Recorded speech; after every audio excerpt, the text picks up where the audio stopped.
अल्लाह व मलाइकतहु युसल्लूना अलन नबी या अय्युहल्लज़ीना आमनू सल्लू अलैहि मन यहदिहिल्लाहु फला मुज़िल्ल लहु व मन युज़लिलहु फला हादिय लहु व नशहदु अल्ला इलाहा इल्लल्लाहु वहदहु ला शरीक लहु व नशहदु अन्न सय्यदना व मौलाना मुहम्मदन अब्दुहु व रसूलुहु अम्मा बअदु फ़अऊज़ु बिल्लाहि मिनश शैतानिर रजीम बिस्मिल्लाहिर रहमानिर रहीम लक़द कान लकुम फ़ी रसूलिल्लाहि उस्वतुन हसनह वक़ाल अल्लाहु तबारक व तआला फ़िल क़ुरआनिल मजीद वक़ाल फ़ित्यतुन आमनू बिरब्बिहिम वज़िदनाहुम हुदन वरबतना अला क़ुलूबिहिम सदक़ल्लाहुल अज़ीम क़ाल नबिय्यु सल्लल्लाहु अलैहि वसल्लम इन्नमा बुइस्तुम मुयस्सिरीन वलम तुबअसू मुअस्सिरीन औ कमा क़ाल नबिय्यु अलैहि सलातु वस्सलाम। All praise and thanks are Allah's, the Lord of the Alameen, mankind, jinn and all that exist. You honor only that ruling judge, the day of recompense, it means the day of resurrection. You alone we worship, you alone we ask for help each and everything. Guide us to the right path, to the straight way. O my Lord, expand me my praise, tease my task for me, remove the impediment from my speech so they may understand what I say. Vasudev सुतं देवं कंसचाणूरमर्दनं देवकी परमानंदं कृष्णां वंदे जगद्गुरुमा रुद्रवो गिरीवा अश्रैत पिशाचा प्यारो नाम पर जाम जही एव ब्रह्मा द्विषो जही तुवम तूर्य तरुष्यतः सत्यम विभाजानि ओम सहनाववतु सहनो भुनक्तु सहवीर्यं कर्मामहे तेजस्वनावदीदवस्तु मा विद्विषावहे ब्रह्मानंतमनादि विश्वकुर्दजं सत्यं परम शाश्वतं विद्या यस्य सनातनी निगम विद्यै ओम शांति ओम शांति ओम शांति। जनाब सदर मोहतरम, स्टेज पर मुअज़्ज़ज़ उलमाए किराम और इस्लाह मुआशरा के बैनर तले जमा होने वाले हमारे दीनी व ईमानी और समाजी भाइयों, नौजवान साथियों और पर्दे में बैठी हुई हमारे समाज के इज्जतदार माँ और बहनों,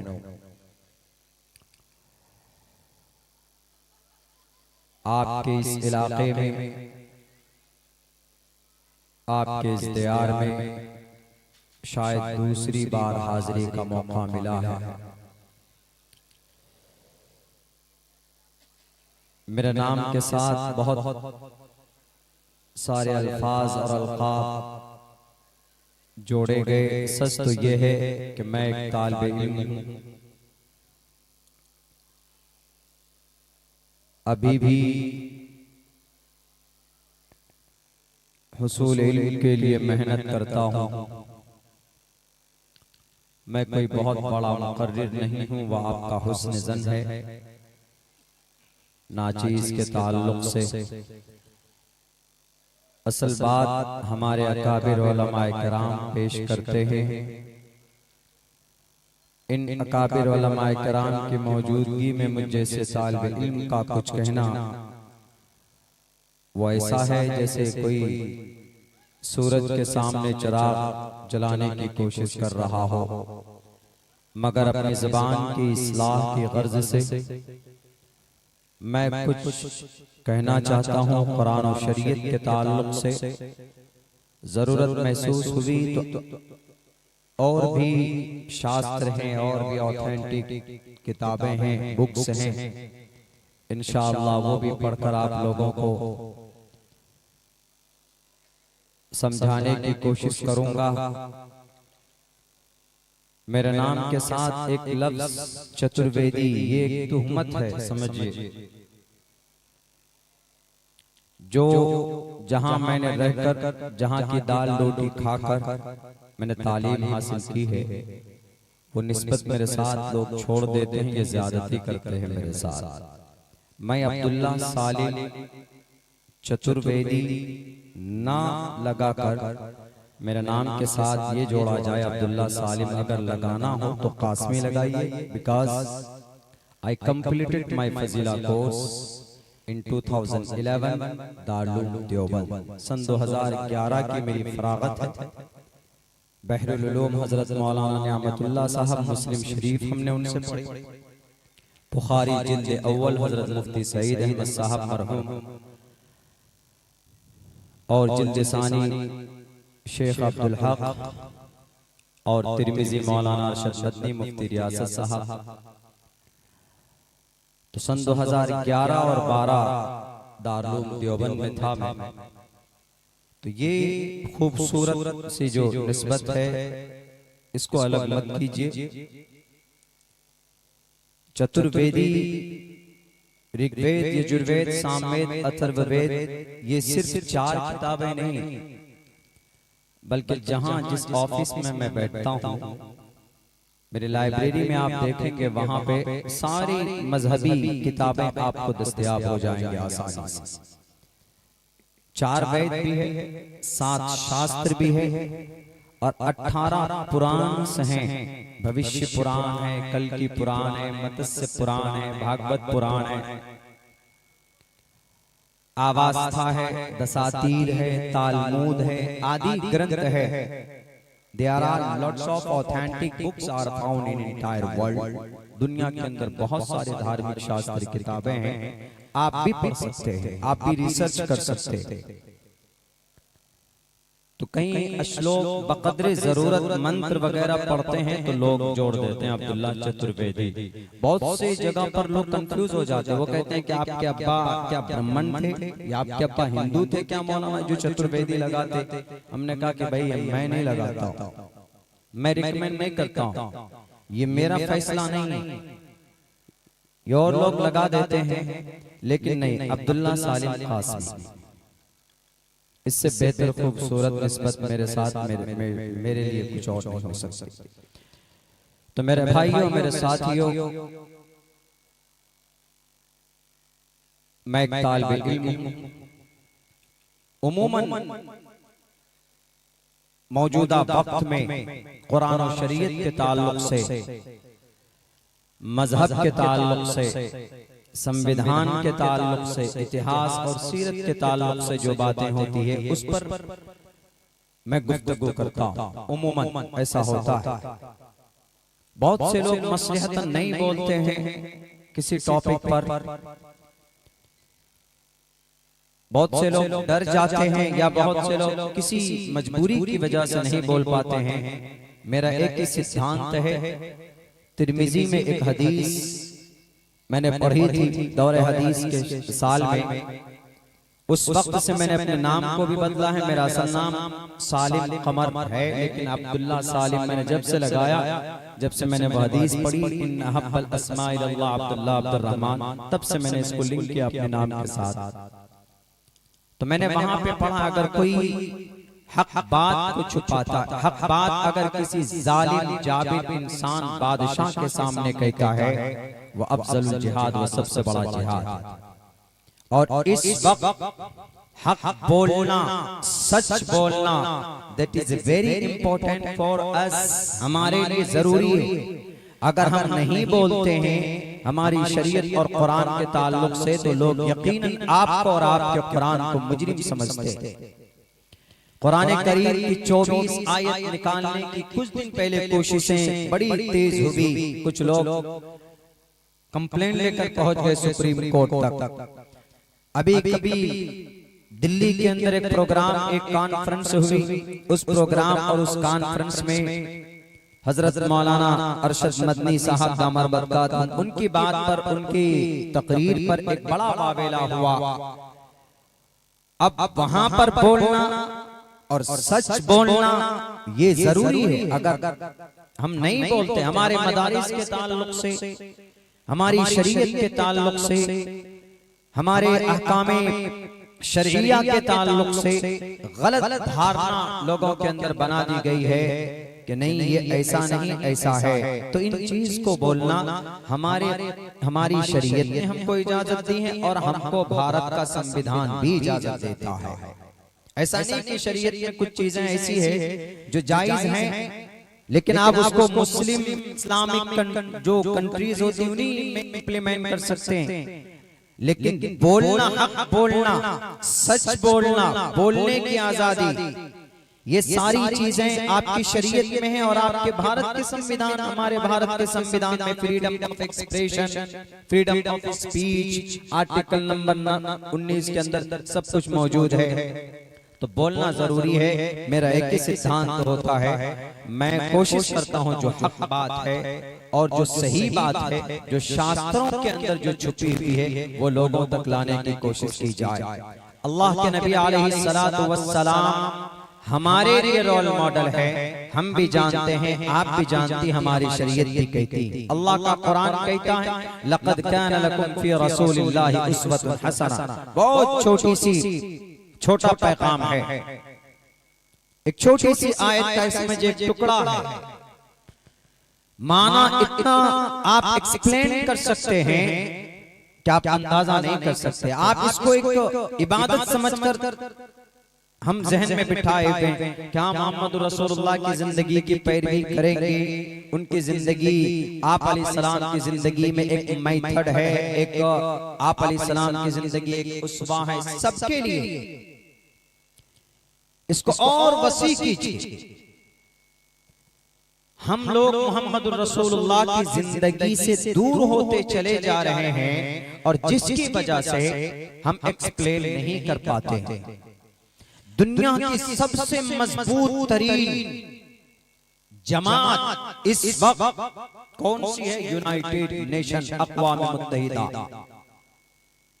जिस वक्त ये तंजीम बनी थी, उस वक्त उसके सदस्य 51 मुल्कों के लोग, 51 मुल्क उसके सदस्य थे, 51 ममालिक के लोग। लेकिन आज 150 से अधिक है। उस तंजीम की बुनियाद, उस तंजीम के कामयाब होने की वजह क्या है? आप कहेंगे कि उस तंजीम को लीड करते हैं जुडाइज्म, यहूदी, इसलिए वो तंजीम कामयाब है। मेरी तहकीक जहां तक है, यूनाइटेड नेशन, अक़वाम मुत्तहिदा, उस तंजीम के कामयाब होने की वजह सिर्फ ये है कि मोहम्मद रसूलुल्लाह सल्लल्लाहु अलैहि वसल्लम की तंजीम के मुताबिक उस तंजीम को बनाया है। देखिए, मैं बिहार सीमांचल से बिलोंग करता हूं। मेरे यहाँ तज़किर और तानीस में फर्क नहीं करते। अम्मी खा रहा है, बाप सो रही है, इसीलिए कहीं पर मुज़क्कर मुअन्नस में गलती हो तो माफ कीजिएगा। मेरे मादे में है वो चीज, कोशिश करूंगा। लेकिन उत्तर प्रदेश में तो बच्चा ये तमीज माँ के पेट से लेकर पैदा होता है। तो इसीलिए मैं पहले बता दूं, I belong to Seemanchal Bihar, just nearby Nepal, इसलिए तज़किर और तानीस में गड़बड़ी हो सकती। तो उस तंजीम के कामयाब होने की सबसे बड़ी मजबूत वजह यही है कि उस तंजीम को मोहम्मद रसूलुल्लाह सल्लल्लाहु अलैहि वसल्लम की तंजीम से अटैच किया गया। कैसे आप कहेंगे कि मौलाना इतनी बड़ी बात कैसे कह रहे हैं? देखिए, मोहम्मद रसूलुल्लाह सल्लल्लाहु, ये जो अक़वाम मुत्तहिदा है, इस तंजीम की बुनियाद डाली गई 1940 से लेकर 1946 के बीच।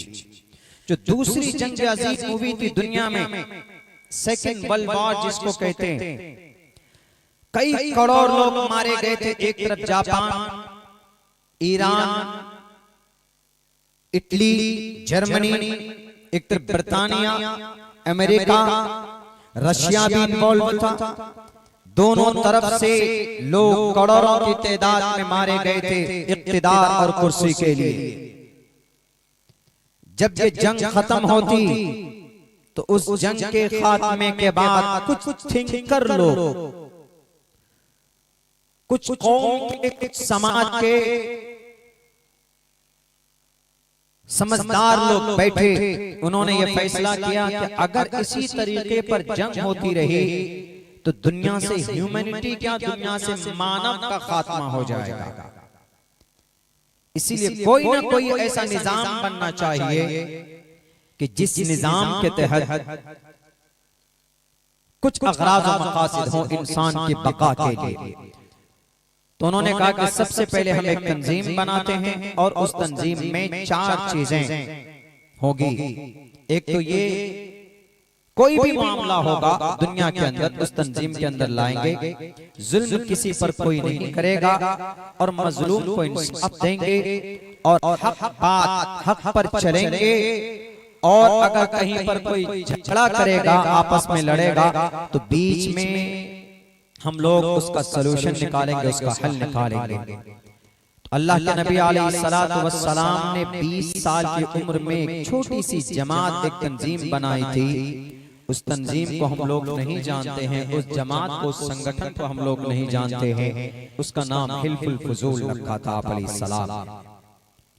आस बिन वाइल ज़बीद नामी एक शख्स मक्का में पहुंचता है। वो कहता है कि मैं यहाँ पर बिजनेस करना चाहता हूँ, तिजारत करना चाहता हूँ। आस बिन वाइल ने कहा कि आई एम रेडी, मैं तैयार हूँ। तुम्हारे पैसे होंगे, तुम्हारी दौलत, तुम्हारी पूंजी होगी और मेरी मेहनत होगी और जो मुनाफा होगा आपस में बांट लेंगे। उसने एग्री किया, ठीक है।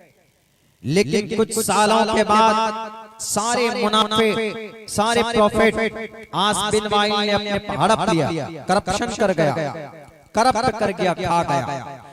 ज़बीद नामी शख्स बाहर से आया, उसका कोई नहीं था।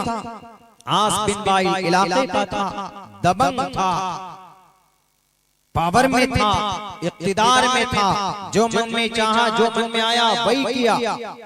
उसने कहा कि ज़बीद तुमको रहना है जिंदा, तो मैं जो कहता हूं वही करो। तो वो डर गया बेचारा ज़बीद नामी शख्स। अब वो पागलों की तरह फिरता कि है कोई माए कलाल जो मुझे इंसाफ दिला सके, है कोई मर्द मुजाहिद जो मेरा हक मुझे लाकर दिला सके। तो अल्लाह के नबी अलैहिस्सलाम के पास भी पहुंचा वो बंदा। 20 साल की उम्र है मोहम्मदुर रसूलुल्लाह की, आप अभी नबी नहीं बने। आप 20 साल की उम्र में मुकम्मल जवानी, आप अलैहिस्सलातु वस्सलाम के पास पहुंचता है और कहता है, आप अलैहिस्सलाम ने कहा कि तुमको इंसाफ मिलेगा। आपने सारे रुअसाए मक्का को जमा करके कहा कि ऐसा नहीं हो सकता, किसी के माल और दौलत या किसी के हक को लूट कर कोई चैन की नींद नहीं सो सकता। हम लड़ेंगे आस बिन वाइल से और ज़बीद को उनका इंसाफ दिलाकर रहेंगे। आप अलैहिस्सलाम मैदान में आए, आप अलैहिस्सलाम ने वो तंजीम बनाई और जिस वक्त आपको नबुव्वत मिली 20 साल की उम्र से लेकर 40 साल की उम्र तक आप तंजीम के बाज़ाब्ता सदस्य रहे, बाज़ाब्ता मुतहर्रिक एक फ़आल लीडर रहे। आप अलैहिस्सलाम ने उस तंजीम के बैनर तले खड़े होकर मजलूमों को इंसाफ दिलाया। आप अलैहिस्सलातु वस्सलाम जब नबुव्वत मिली, जब उस तंजीम से अलग हो रहे थे, तो मोहम्मद रसूलुल्लाह सल्लल्लाहु अलैहि वसल्लम ने कहा कि लोगों, मैं इस तंजीम को नहीं छोड़ता। अगर मुझे कोई सुर्ख ऊंट भी दे देता कि इस तंजीम से अलग हो जाओ, इससे जुड़े मत रहो, मैं तब भी उस तंजीम से अलग नहीं होता, क्योंकि उस तंजीम से इंसाफ की आवाज बुलंद होती, उस तंजीम से मजलूमों को हक दिलाया जाता। इसीलिए मैं उस तंजीम से अलग नहीं होता।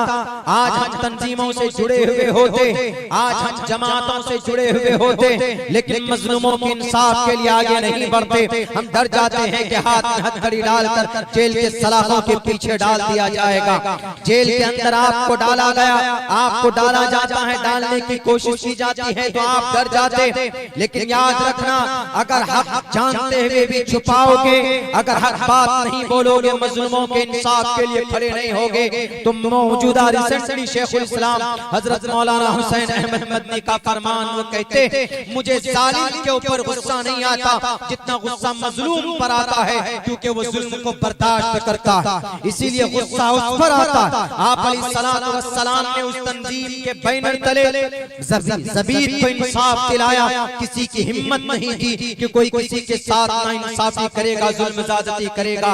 इस तंजीम के लोग खड़े होते और फिर मजलूमों को इंसाफ दिलाया जाता था। आप अलैहिस्सलातु वस्सलाम नबूवत मिलने तक इसके सदस्य बने रहे। मुहम्मदुर रसूलुल्लाह सल्लल्लाहु अलैहि वसल्लम की इस बनाई हुई तंजीम के सेम पैटर्न के मुताबिक अक़वाम मुत्तहिदा यूनाइटेड नेशन के जिम्मेदारों ने ये कहा कि ये जो जंग अजीम हुई है, दूसरी बड़े जंग अजीम, करोड़ों लोग जो इनका खात्मा हुआ, आखिर ये निजाम कैसे थमेगा? किसी ने कहा कि कोई सिस्टम बनाना होगा, कोई निजाम अमल में लाना होगा। कहा कि रिसर्च करो, तहकीक करो, इंसानी तारीख में कोई ऐसा निजाम है कि जिस पर चलकर हम लोग वो तंजीम बना सकें, हम लोग वैसी जमात बना सकें। किसी ने कहा कि है, आपको देखना होगा, जीसस की जिंदगी देखिए, आप मूसा की जिंदगी देखिए, आप और भी मैसेंजर की जिंदगी देखिए, कहीं पर भी किसी की जिंदगी के अंदर आपको कामयाब इस तरह का अमल नहीं नजर आएगा। लेकिन मोहम्मदुर रसूलुल्लाह की जिंदगी उठाकर देखो, ये हिल्फुल फुजूल के पैटर्न के मुताबिक, नबी की बनाई हुई तंजीम के मुताबिक अक़वाम मुत्तहिदा ने अपनी तंजीम की बुनियाद डाली, और यही चार अग़राज़ व मक़ासिद हैं जो मोहम्मदुर रसूलुल्लाह सल्लल्लाहु अलैहि वसल्लम की तंजीम आज मुकम्मल स्ट्रिक्टली वो लोग अपने इस चारों अग़राज़ व मक़ासिद को लेकर अमल करते हैं, काम करते हैं। दुनिया के अंदर इनका नाम है और कामयाब तरीन जमात। आज हमारी जमातों के अंदर तो इंतिशार, आज हमारे मोहल्लों के अंदर इंतिशार, आज हमारी मसाजिद के अंदर इंतिशार, और दुआ करते हैं कि अल्लाह आसमान से मदद नाजिल कर दे। याद रखो, अल्लाह की मदद जमात पर होती। अल्लाह के नबी मौजूद है जंगे उहद के मौके पर, लेकिन अल्लाह की नुसरत रुक जाती। क्यों? इंतिशार की बुनियाद पर अल्लाह की मदद और नुसरत होती है, जमात पर होती। जब लोग यूनाइट होते, जब लोगों के अंदर यूनिटी होती है, तो अल्लाह तबारक व तआला की तरफ से भी मदद होती। आज हम लड़ते रहे, आज हम एक इंच की मस्जिद बनाते रहे, और अपने नहीं बोल सकता मैं खुलकर, लेकिन बहुत मजबूर मदरसा जला दिया जाता है। 114 साल पुराना मदरसा जला दिया जाता है। हमारी जुबान नहीं खुलती, हमारे 4000 किताबें जला दी जाती, हम बोल नहीं पाते। हक बात बोले, अगर आवाज बुलंद होती है तो चुपचाप बैठ जाते हैं कि मसलियत यही है कि खामोश रहो। क्यों नहीं हक बात बोलते? क्यों नहीं कानूनी कार्रवाई करते? अगर किसी इंसान को मारा जाता है, भारत के संविधान ने आपको परमिशन दी है।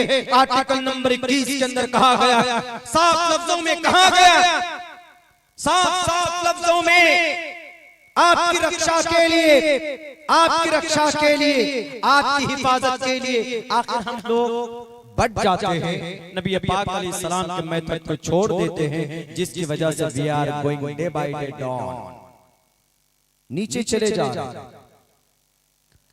एक यहूदी एक तंजीम बनाकर right now, and this is very strongful unity in the world, दुनिया के अंदर। क्यों? मोहम्मद रसूलुल्लाह से लिंक हुए, आप अलैहिस्सलाम की बनाई हुई एक तंजीम के मेथड के मुताबिक उन्होंने बुनियाद रखी। जितनी रिसर्च, जितनी तहकीक सुन्नत पर, कुरान पर यहूदी और नसरानी कर वो कामयाब हो रहे हैं, हम लोग तो उस पर पढ़ते भी नहीं है, तहकीक भी नहीं करते। जस्तजू नहीं है हमें। हमारे नौजवानों को देख लीजिए, पीछे पड़े हुए समाज की बहु बेटियों को, और फिर इस्लाम को बदनाम करते भी। दिल्ली के अंदर एक हादसा हुआ, कोई साहिल नाम का लड़का, कहा जाता मुस्लिम है, किसी लड़की को उसने चाकुओं से 15-20 वार करके उसको मौत के घाट उतार दिया। क्या है?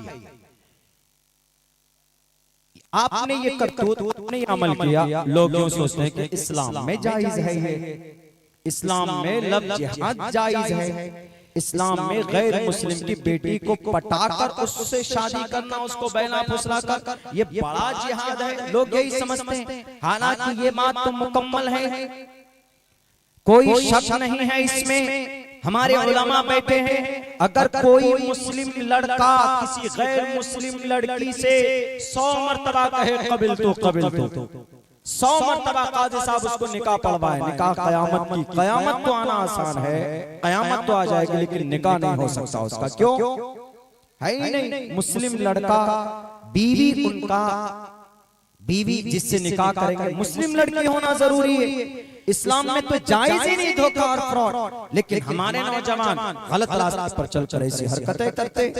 अरे बेटी का सम्मान कुरान में है, बेटी का सम्मान वेदात में भी है। अल्लाह के नबी अलैहिस्सलाम का फरमान है, बेटी है सही परवरिश करो तो कल कयामत में मेरे साथ ऐसे खड़े होगे, ऐसे मिलाकर क्लोजली जैसे अटैच्ड है ये दोनों उंगली। बेटी है, बेटी का सम्मान करो, सही परवरिश करो, सही उनकी तरबियत करो, कल कयामत में मेरे साथ तुम ऐसे खड़े होगे, ऐसे मिलकर। वेदों में भी यत्र नार्यस्तु पूजन्ते रमन्ते तत्र देवता तत्र तास्तु न पूजन्ते न रमन्ते न तत्र देवता।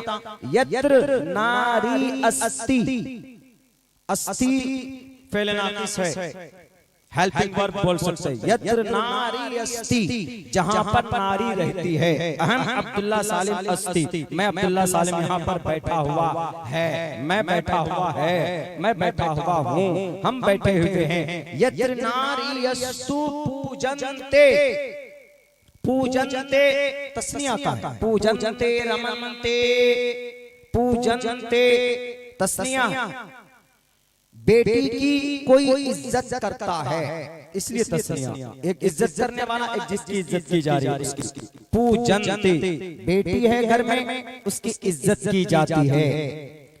रमन्ते, तो उस इज्जत करने वाले शख्स पर रमन्ते ईश्वर की कृपा, रमन्ते आती है ईश्वर की तरफ से। क्यों बेटी की इज्जत कर रहा है। यत्र नारी अस्ति पूजन्ते रमन्ते तत्र देवता, उसके देवता का, उसके तत्र, उसके देवता का, तत्र देवता, तत्र तास्तु न पूजन्ते न रमन्ते, ना लग गया, माँ और ला का काम करता है, ना नहीं के लिए, नॉट के लिए काम करता है। न रमन्ते तत्र देवता तत्र तास्तु न रमन्ते न पूजन्ते न तत्र देवता, तो फिर उस घर के अंदर देवता नहीं आते। कहां, जहां बेटी की इज्जत नहीं होती। तो हमारे नौजवान गलत रास्ते पर चले जाते, गलत ट्रैक पर चले जाते, और आपके इस अमल को कुछ लोग समझ बैठते हैं कि इस्लाम में शायद ये जायज है, इस्लाम में शायद ऐसा करना जायज है। बिल्कुल जायज नहीं। इस चीज को बोलना हमारे लिए जरूरी, हमें बताना जरूरी है कि अगर हमारा नौजवान ऐसा करता है तो गलत करता है। इस्लाम में, शरीयत में इसकी इजाजत बिल्कुल नहीं। हमें मोहम्मद रसूलुल्लाह की सुन्नत के मुताबिक जिंदगी गुजारनी चाहिए। मेरे नौजवानों, जो गलतफहमियां पैदा की जाती है उनको सपोर्ट मत करो। वो गलतफहमी पैदा करते हैं, आपका अमल मोहर लगा देता, आपका फैल बिल्कुल बिल्कुल ये जायज नहीं है। बहुत से जगहों के ऊपर आप अगर किसी का मर्डर करते हैं, किसी का कत्ल करते हैं, तो कुछ लोग समझते हैं, कहते हैं कि देखो ये कुरान में ऑर्डर है मुसलमानों के लिए, और मुस्लिम नौजवान गलत रास्ते पर जा रहे हैं। गलत रास्ते पर मुस्लिम नौजवान जाता है, वो समझता है कि कुरान में ऑर्डर है। अभी जो मदरसा जलाया गया बिहार का, बिहार शरीफ नालंदा का 114 साल पुराना मदरसा, बात निकल कर आई मदरसा क्यों जलाया जी? उन्होंने कहा कि हमने इसलिए मदरसा जलाया, इस मदरसे में कुरान पढ़ाया जाता। कुरान पढ़ाते और कुरान करीम के अंदर वही 24 आयत है ना। एक आयत ये है, या अय्युहन नबिय्यु हर्रिज़िल मुमिनीना अलल क़िताल। देखिए आपका अल्लाह नबी से कह रहा है कि नबी मुसलमानों को तैयार करो कत्ल पर। अलग से जोड़ते हैं वो, अलग से, कुछ नफरती चिंटू, कुछ सब नहीं। हमारे सनातन धर्मी भाई शांत है, आज भी इस मुल्क के अंदर वो समझदार है, लेकिन कुछ नफरती चिंटू वो अपने जाती फायदे के लिए वो कहते हैं, देखिए या अय्युहन नबिय्यु हर्रिज़िल मुमिनीना अलल क़िताल, ए नबी हिंदुओं को कत्ल करने पर मुसलमानों को तैयार करो। गलत तर्जुमा। ये तर्जमा नहीं है, लेकिन वो कहता है कि नहीं, इस कुरान में यही ऑर्डर है, इसलिए हमने कुरान मदरसे को जलाया और मदरसे में कुरान पढ़ाया जाता है।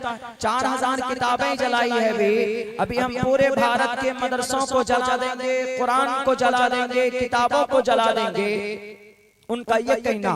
लेकिन गलतफहमी में नहीं पढ़े, वो नहीं समझे कि सही मतलब क्या है। या अय्युहन नबी हर्रिज़िल मुमिनीना अलल क़िताल, और वो कहते हैं कि ये तो एक आयत है। दूसरी आयत देखिए, दूसरी आयत में है वअइद्दू लहुम मस्ततातुम मिन कुव्वा। कुरान में ये कहा जा रहा है कि हिंदुओं के खिलाफ तीर तलवार लेकर तैयार रहो लड़ने के लिए। गलत तर्जुमा।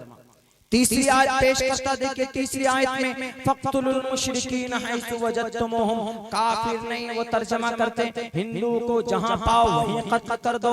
ये भी गलत तर्जुमा है, छेड़छाड़ है। और कहते हैं देखिए सबसे बड़ी बात तो ये एक आयत और भी पेश करते हैं, कहते देखिए 19-24 में से एक आयत यह है, फकुलू मिम्मा गनिमतुम, लूटो और खाओ। हिंदू भाइयों के माल को लूटो और खाओ, वो तर्जुमा करते। बोलो, ये गलत मलत करके तोड़ मड़ोड़ कर पेश करके वो अपना एक जवाज का रास्ता निकालते हैं जो गलत है। मैं अभी वैदात की रोशनी में समझाऊंगा कि इन आयत का क्या मतलब। या अय्युहन नबिय्यु हर्रिज़िल मुमिनीना अलल क़िताल, इसके ताल्लुक से ऋग्वेद का अथर्ववेद का एक मंत्र पढ़ा जाता है, रुद्रभू ग्रीवा अशरैत पिशाचा, और वो दूसरी पढ़ते हैं वअइद्दू लहुम मस्ततातुम मिन कुव्वा। इसके ताल्लुक से पढ़ा जाता है एव ब्रह्मा दुविशो जही, अथर्ववेद का मंत्र। तीसरी आयत पढ़ते हैं वो फक्तुलुल मुशरिकीन हैसु वजदतुमुहुम, इसके ताल्लुक से अथर्ववेद का तीसरा मंत्र है एव ब्रह्मा प्यारो नाम पर जाम जही, वो चौथी आयत पढ़ते फकुलू मिम्मा गनिमतुम। ऋग्वेद अथर्ववेद का चौथा मंत्र है जो समझाता है और कहता है कि तुवम तूर्य तरुष्यतः सत्यम विभाजानी। मैं एक्सप्लेन करूंगा, बताऊंगा, लेकिन थोड़ी देर से।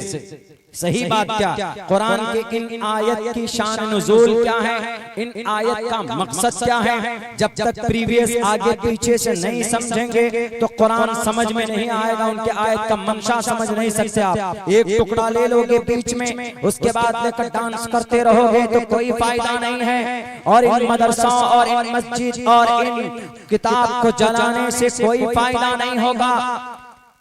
पढ़ा जाए, पहले ग्रंथों को पढ़ो, अपने अपने ढोंगी जितने भी ढोंगी लोग हैं बोलते हैं कि हम शास्त्री हैं, हम अपने शास्त्रों को जानते, वो नहीं जानते। यकीनन अगर आपको एक्चुअल और सही नॉलेज चाहिए तो आप बैठिए मेरे साथ, मैं आपको ऋग्वेद देता, मैं आपको अथर्ववेद देता, मैं आपको सामवेद देता, मैं आपको यजुर्वेद देता, मैं आपको श्रीमद् भगवत गीता देता, मैं आपको रामायण महाभारत देता। जहां समझ में ना आए मुझसे पूछ लीजिए, मैंने आपके संस्कृत ग्रामर को पढ़ा, मैं हाफिज कुरान हूँ। एक तरफ से कुरान करीम की आयत पढ़ूंगा और एक तरफ से आपके श्लोक को पढ़कर समझाऊंगा। 1 इंच के बराबर भी कोई फर्क पैदा नहीं कर सकता कोई माए का लाल। अगर कोई करता है तो नफरती, उसको समझ में नहीं आया इसीलिए वो ऐसा करता। इसीलिए किसी की बातों को न मानकर अपने शास्त्रों को पढ़ने की ताकत पैदा करो, ताकि आपको सही बात समझ में आए कि शास्त्रों के अंदर क्या लिखा है। हमारे कुरान में अल्लाह तबारक व तआला ने जो ऑर्डर दिए नबी पाक अलैहिस्सलातु वस्सलाम के ताल्लुक से, वो इंसानों की भलाई के लिए, अल्लाह के नबी अलैहिस्सलाम के लिए अल्लाह तबारक व तआला ने कहा लक़द कान लकुम फी रसूलिल्लाहि उस्वतुन हसना। इस जमीन के ऊपर बसने वाले इंसानों मुहम्मदुर रसूलुल्लाह के अंदर एक उस्वा है, एक रोल मॉडल है मुहम्मदुर रसूलुल्लाह। एक आदमी सवाल करता है कि मौलाना अब्दुल्ला साहब कैसे, I want to be a great businessman in the world, दुनिया के अंदर बड़ा ताजिर बनना चाहता हूं, लेकिन कैसे बनूं? सवाल करता है कोई, तो आप क्या जवाब देंगे? आप कहेंगे कि अदानी जी, अंबानी जी, इनकी जिंदगी पढ़ो, इनकी मेहनत पढ़ो, क्योंकि ये लोग मेहनत कर कर कर कहां तक पहुंचे। आप यही मशवरा देंगे। कोई नहीं कहेगा कि नहीं मोहम्मद रसूलुल्लाह तो आप तो फाका करते थे, आपके पास तो कुछ भी नहीं था, आप कैसे इकोनॉमिस्ट हो सकते हैं? मोहम्मद रसूलुल्लाह कैसे तिजारत के ऊपर उनको कोई दस्तरत हासिल नहीं थी, कैसे वो दे सकते उनकी जिंदगी के अंदर? हम कहाँ ढूंढ सकते? हमें अगर तिजारत में कामयाब होना हो, आप जो बोल रहे हैं कि अल्लाह के नबी की जिंदगी में एक उसवा है, आप नौजवानों को पढ़कर सुनाते हैं कि मोहम्मद रसूलुल्लाह की जिंदगी की पैरवी करो, तुम ताजिर बनना चाहते हो, हम ताजिर बनना चाहते हैं, तो मोहम्मद रसूलुल्लाह की जिंदगी की कैसे पैरवी करें? मेरे भाइयों, मोहम्मद रसूलुल्लाह सल्लल्लाहु अलैहि वसल्लम सिर्फ नबी नहीं थे, आप अलैहिस्सलाम सिर्फ पैगंबर नहीं थे, आप अलैहिस्सलाम सिर्फ इबादत का तरीका बताने नहीं आए थे, आप अलैहिस्सलातु वस्सलाम सिर्फ कुरान की तफसीर अहादीस अपने अमल करके बताने के लिए नहीं आए थे। इबादत के अल्लाह के सामने में ये अल्लाह का ये फरमान है, अमल करोगे तो अल्लाह के करीब बन जाओगे, है सब कुछ है, एक्सेप्टेड ऑल थिंग्स, इसमें कोई शक नहीं है। लेकिन अगर दुनियावी एतबार से आप अगर इसको समझना चाहते, क्या मोहम्मद रसूलुल्लाह की जिंदगी में अगर उनकी जिंदगी में कोई तिजारत बनना ढूंढे कि how can I be a successful person in the according to the last prophet Mohammed सल्लल्लाहु अलैहि वसल्लम इन द इकोनॉमिक, हम तिजारत के अंदर कामयाब बनना चाहते, मोहम्मद की जिंदगी के अंदर कहा आपने कब तिजारत किया? आप अलैहिस्सलातु वस्सलाम कब दुकान में बैठे? आप अलैहिस्सलाम शेयर मार्केट में कब गए? आप अलैहिस्सलातु वस्सलाम की जिंदगी के अंदर तिजारत नहीं है, जिसकी जिंदगी जब हम मान करके हम कामयाब होंगे है, उस नजरिए से देखना पड़ेगा।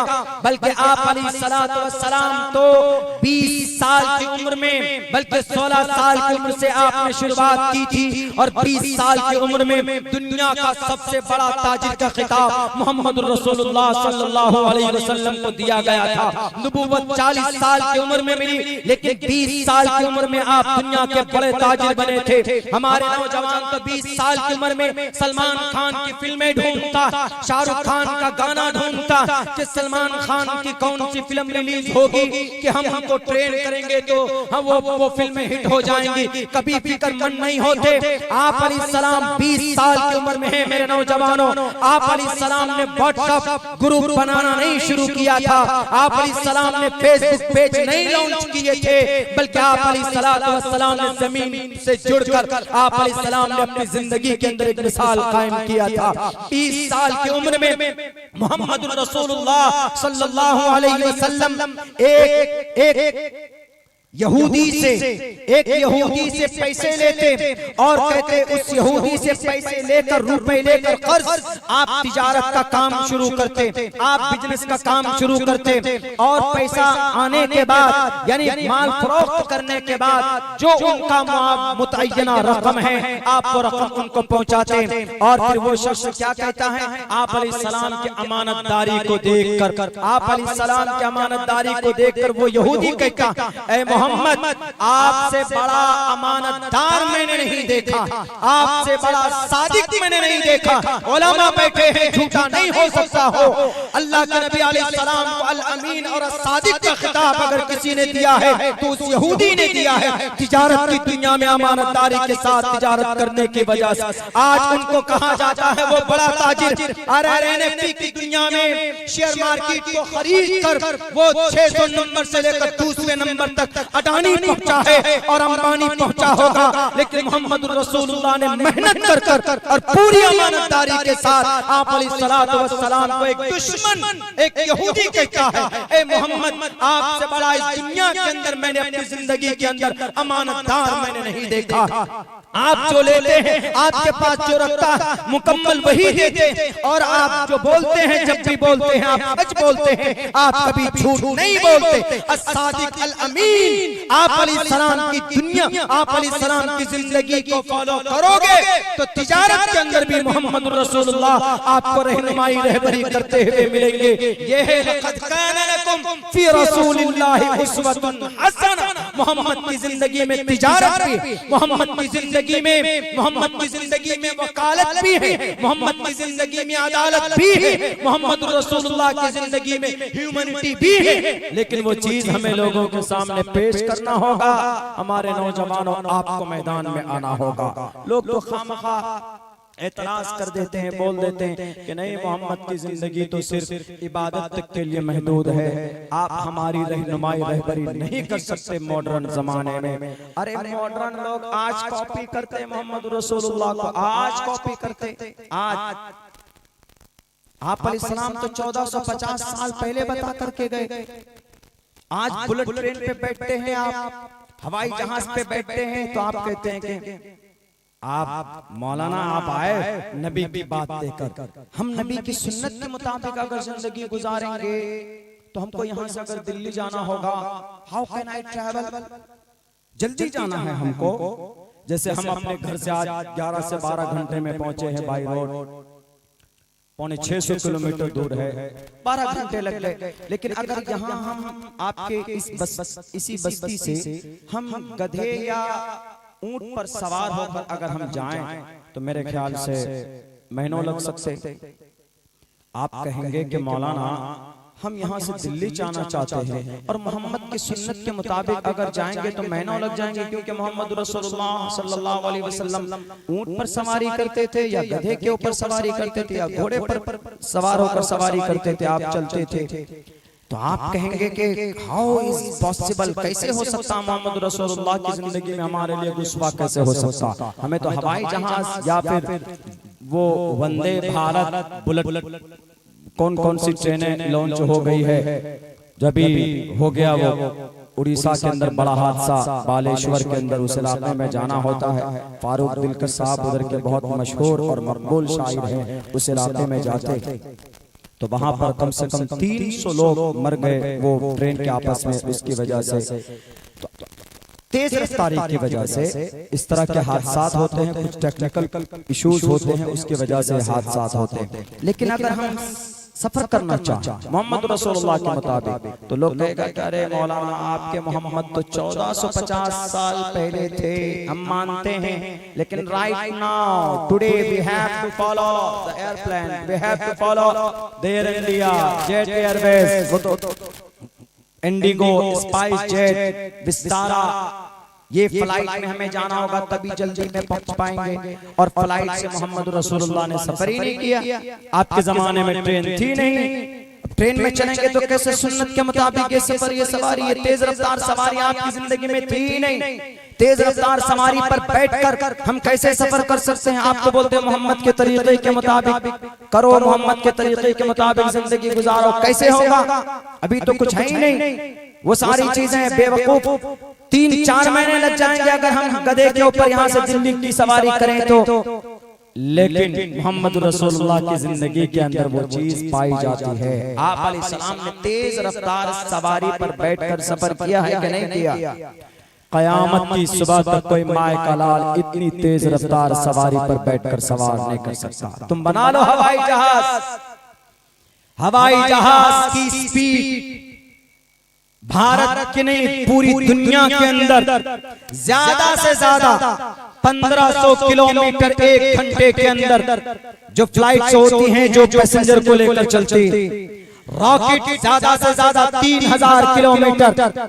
और स्पेस पे जाएं आप, चांद पर जाएं तो थोड़ी और बहुत तेज रफ्तार से आप जा सकते हैं। बुलेट ट्रेन पे आप चढ़े 1 घंटे में 350 किलोमीटर जा सकते हो। वंदे भारत पर चढ़ो तो 1 घंटे के अंदर ज्यादा से ज्यादा आप 1 घंटे में 120 किलोमीटर दूर, 135 किलोमीटर दूरी का सफर तय कर सकते हो। इससे ज्यादा नहीं, 1000 किलोमीटर 1 घंटे के अंदर आप सफर कर सकते हैं आप नॉर्मल फ्लाइट पे। लेकिन मोहम्मद रसूलुल्लाह जिस सवारी पर बैठकर 1450 साल पहले सफर किया है, दुनिया वालों लाओ ऐसी सवारी पेश करो। बुर्राक जिस पर बैठकर आप अलैहिस्सलातु वस्सलाम मक्कतुल मुकर्रमा से आप बैतुल मक़दिस गए, आप अलैहिस्सलातु वस्सलाम वहां से आपने आसमान का, पहले आसमान, दूसरे आसमान, तीसरे आसमान, चौथे आसमान आसमान और नहीं मालूम जना कहां कहां का सफर आपने किया है। सुम्मा दना फतदल्ला फकाना क़ाब क़ौसैन औ अदना। इस ब्रह्मांड को बताने बनाने वाला उस परमात्मा ने जिसने इस ब्रह्मांड को सजाया, जिसने इस पूरे संसार को बनाया, कोई माए का लाल उससे मिलकर नहीं आया। बड़ा से बड़ा साधु बन जाए, बड़ा से बड़ा अल्लाह का वली बन जाए, मुमकिन है, ये बात कही जा सकती है दलील की रोशनी पर। अल्लाह की मईयत किसी को हासिल नहीं हुई, अल्लाह के करीब बैठकर कोई नहीं आया है। लेकिन ये अगर मकाम या मर्तबा किसी का है, दुनिया की सबसे तेज रफ्तार सवारी पर बैठकर अगर कोई माए का लाल आया, किसी ने बच्चा ने, किसी माँ ने वो बच्चा पैदा किया, वो जन्म दिया, तो वो आमना का लाल मोहम्मद रसूलुल्लाह सल्लल्लाहु अलैहि वसल्लम है। आज हवाई जहाज बनाकर इतराते हो, आज रॉकेट पर बैठकर इतराते हो, वंदे भारत ट्रेन चलाकर तुम एहसान जताते हो। बचा नहीं सकते दो ट्रेनों को, 300 लोग मर गए। एक तरफ वो ढोंगी बैठकर दावा करता कि हमको भविष्यवाणी होती, हम भविष्यवाणी करते, हमारे पास दिव्य शक्ति है। तो कहाँ सो गए थे तुम गधे की तरह टांग फैलाकर? तुम्हारे पास भविष्यवाणी तुम कर देते, बता देते दिव्य शक्ति की रोशनी में कि अब वहाँ बालेश्वर के अंदर में ट्रेन हादसा होने वाला है। बालेश्वर स्टेशन मास्टर से कि तुम कुछ न कुछ करो, यहाँ पर ट्रेन हादसा होने वाला। सस्ती लोगों की पॉपुलैरिटी हासिल करने के लिए कि नहीं जनाब मेरे पास दिव्य शक्ति, मेरे पास ईश्वर की तरफ से वाणी होती। झूठ बोलते हो, किसी भी ग्रंथ के अंदर ये बात लिखी भी नहीं है कि किसी मनुष्य को ये मकाम हासिल हो सकता। हाँ हो सकता है, सिर्फ कल के अवतार को हो सकता है, जो कलयुग में 14 तकरीबन साढ़े अब से 1450 साल पहले जिनका जन्म हो चुका है और जो आ चुके हैं धरती के ऊपर, उस कल की अवतार को हो सकता है। ईश्वर के तरफ से दिव्य शक्ति हो सकती। अगर यकीनन तुम्हारे पास दिव्य शक्ति थी तो इतने बड़े हादसे को क्यों नहीं बचाया? अगर जानते थे नहीं बताया तुमने, तो इसका मतलब देश से तुमने गद्दारी की है। तुमको देश पर रहकर बैठकर एक सच्चे नागरिक होने की दलील प्रूफ तुमको नहीं दिया जा सकता, क्योंकि होते हुए जानते हुए भी तुमने इंसानों को बचाने की कोशिश नहीं की। मेरे भाइयों, लोग तेज रफ्तार सवारी पर बैठकर इतराते हैं। हमारे नबी तो चंद सेकंडों के अंदर पहले आसमान, दूसरे आसमान, तीसरे आसमान, चौथे आसमान, पांचवें आसमान, छठे आसमान, सातवें आसमान, अर्शे मुअल्ला तक सुब्हानल्लज़ी असरा बिअब्दिही लैलन मिनल मस्जिदिल हराम। कहो अमेरिका से या कहो जर्मनी और इटली से कि इतनी तेज रफ्तार सवारी बना सकते हो जो जहां तक निगाह देके वहां तक उसकी रफ्तार हो, उसकी पहले उसका पहला कदम पड़े, बना सकते हो। सबके सब घुटने टेक देंगे, लेकिन मोहम्मद रसूलुल्लाह सल्लल्लाहु अलैहि वसल्लम ऐसी तेज रफ्तार सवारी पर बैठकर आप सवारी करके आ चुके हैं। यह है लक़द काना लकुम फी रसूलिल्लाहि उस्वतुन हसना। इसी को देखकर आज लोग तेज रफ्तार सवारियां बना रहे हैं। कौन? यहूदी जुडाइज़म। लेकिन हम ही लोग ऐसे हैं, हमारे नबी, हम लोग बिल्कुल खाली, बिल्कुल बेबहरा। 20 साल की उम्र में ताजिर का द ग्रेटेस्ट ताजिर, हमारे नौजवान 20 साल की उम्र में गलत रास्ते पर चले जाते, नशा करते। नशा अल्लाह ने जवानी किस लिए दी? हजरत अब्दुल्लाह इब्न अब्बास रज़ियल्लाहु ताला अन्हु उलमा बैठे हैं, 16 साल की उम्र में तफसीर के इमाम बन गए थे।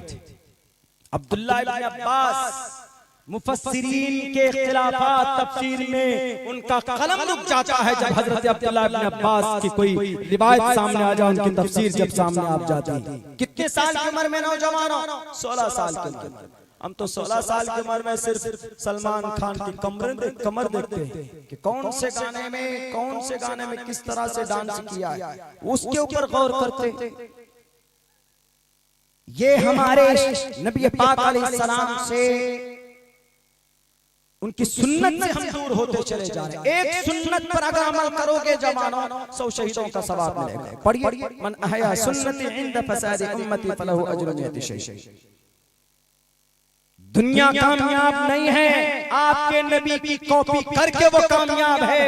वो लोगों को नहीं बताते आपके नबी की कॉपी कर कर वो कामयाब। इस देश के अंदर एक बहुत बड़ी तंजीम है, नाम नहीं लूंगा, सक्सेस है, कामयाब है। क्यों? यूनिटी। और हम हैं यूनिटी जहां हमारे में होना चाहिए, हम यूनाइट नहीं। हम हर जगह पर बैठे हुए, हर जगह पर अलग अलग मजहबी, धार्मिक, दुनियावी हर एतबार से बैठे हुए, हम सही जवाब नहीं दे पाते, सही पैगाम नहीं दे पाते।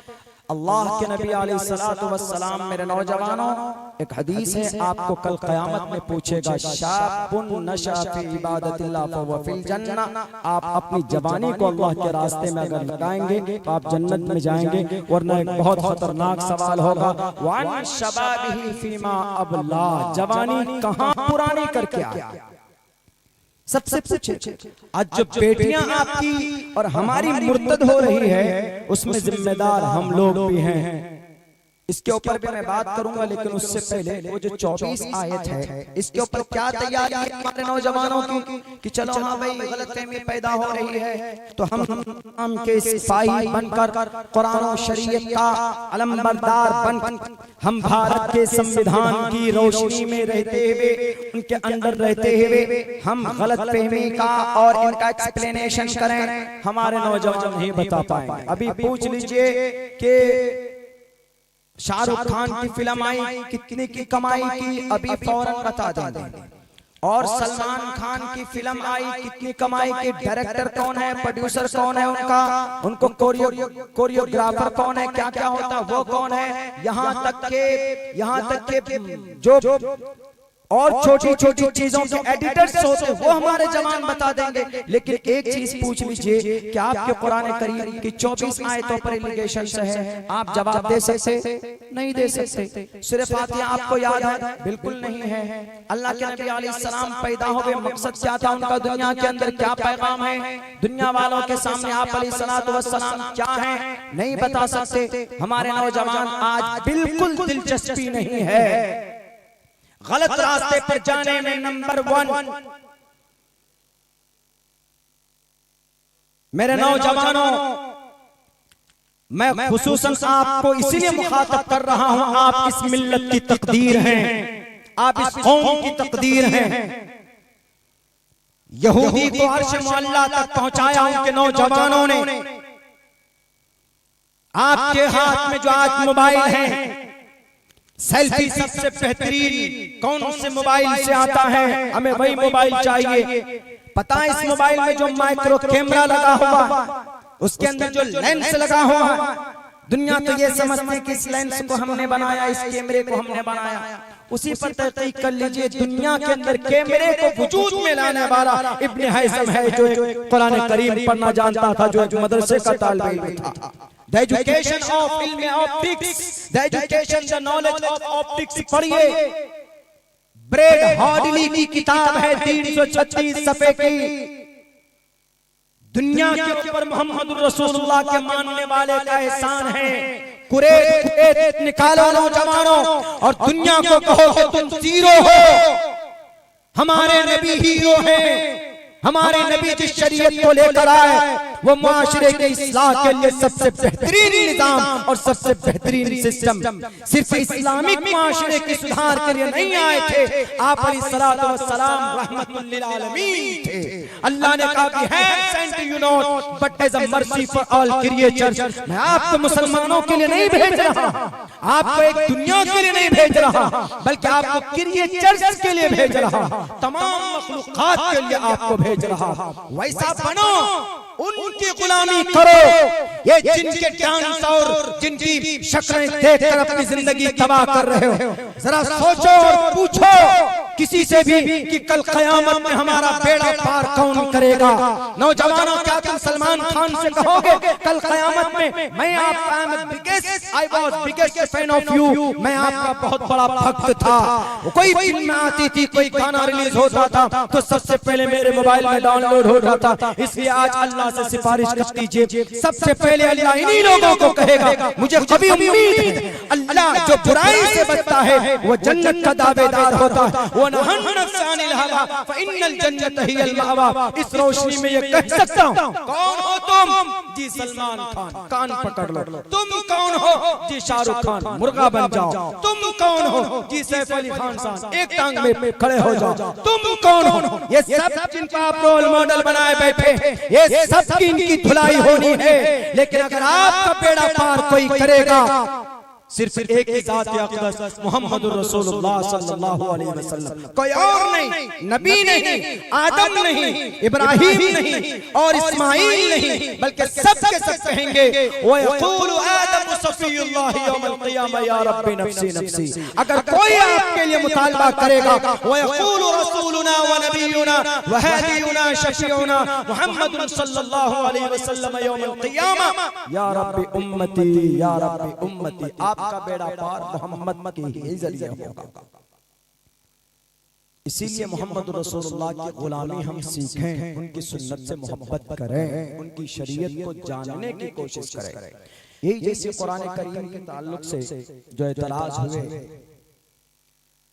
इस पर मेरा ज़हन नहीं था बहुत दिन तक, लेकिन एक बहुत बड़े मेरे उस्ताद हैं, नाम नहीं लूंगा, आपके आजमगढ़ के ही हैं, दारुल देवबंद, उन्होंने कहा कि ये बर्निंग इशू बनता चला जा रहा है, इस टॉपिक पे कोई बोलता नहीं है।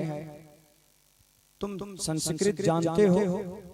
संस्कृत सिर्फ एक बहुत से लोग होते हैं जो संस्कृत को रट करके लोगों के सामने पेश करते हैं, वो कभी भी कुछ भी हो सकते हैं। लेकिन संस्कृत अगर आप जानना चाहते हैं, पढ़ना चाहते हैं, उसको ग्रामेटिकली पढ़िए, ग्रामर के एतबार से पढ़िए। बहुत आप अगर अरबी जानते हैं तो आपके लिए संस्कृत पढ़ना बहुत आसान, अरबी से समझ के बहुत करीब है संस्कृत। मिसाल के तौर पर अरबी के अंदर में वाहिद बोलते हैं, तस्निया बोलते हैं, जमा बोलते हैं। संस्कृत के अंदर भी हिंदी में भी इस्तेमाल होता है, एकवचनम, द्विवचनम, बहुवचनम बोलते हैं, मुज़क्कर मुअन्नस बोल देते हैं, उसमें पुरुषलिंगम और स्त्रीलिंगम और नपुंसकलिंगम मुखन्नस के लिए भी उसमें इस्तेमाल होता है। संस्कृत अरबी के अंदर हम लोग बोलते हैं अंता, अना, संस्कृत के अंदर यूयम, तुवम,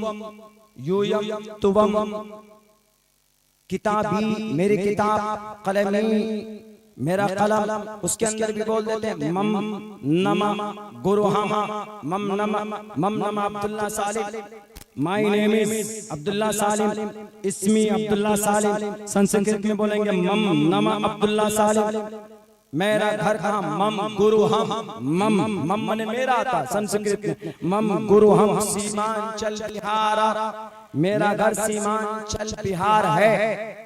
गुरु हम घर को बोलते हैं। इसी गुरु हम के पोस्ट पर हमारे अमित शाह जी हैं, गृह मंत्री इसी गुरु हम से है, गृह मंत्री, घर का मंत्री। तो ये लफ्ज़ गृह है, ये संस्कृत का है। गृह मंत्री, घर का मंत्री, यानी इस देश का वजीर दाखिला जिसको बोलते हैं। तो ये संस्कृत जो अरबी जानते हैं उनके लिए बहुत आसान है। तो आप अगर पढ़ेंगे ग्रामेटिकली तो आपको बहुत आसानी होगी पढ़ने में, और पढ़ना चाहिए।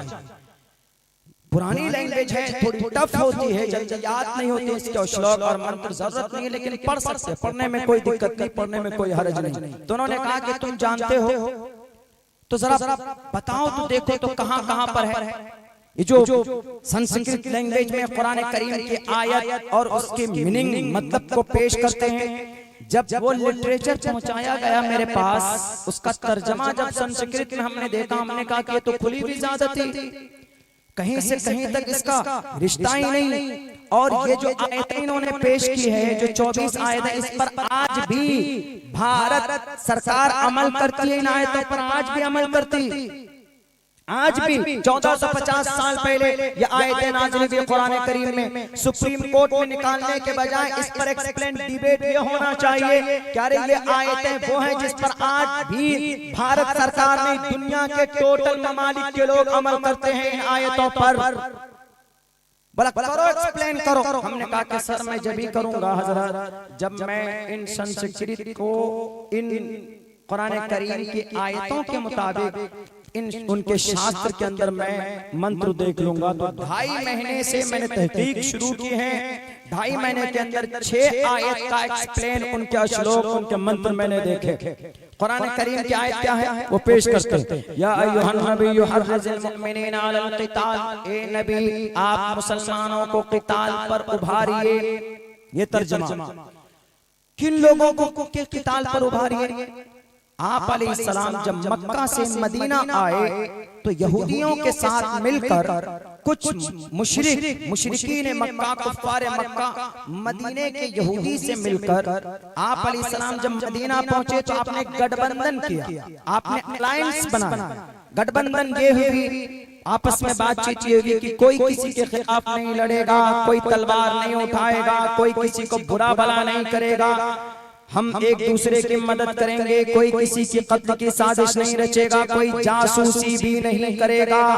ये मादा, ये बातें लिखी गई, बात फाइनल। आप अलैहिस्सलाम अपने काम में लगे हैं, यहूदी भी अपने काम में लगे हैं, लेकिन कुछ यहूदी चुपके चुपके मक्कातुल मुकर्रमा के मुशरिकीन से मिलकर कि अरे तुम्हारे शहर में जाकर दादागिरी, मोहम्मद इब्ने अब्दुल्ला देखो, हम लोगों ने इतना जुल्म किया कि निकाल दिया, वहां से बाहर कर दिया। हालांकि उनके निकालने की वजह से नहीं, अल्लाह का ऑर्डर था, अल्लाह के ऑर्डर से आप अलैहिस्सलाम हिजरत करके आए।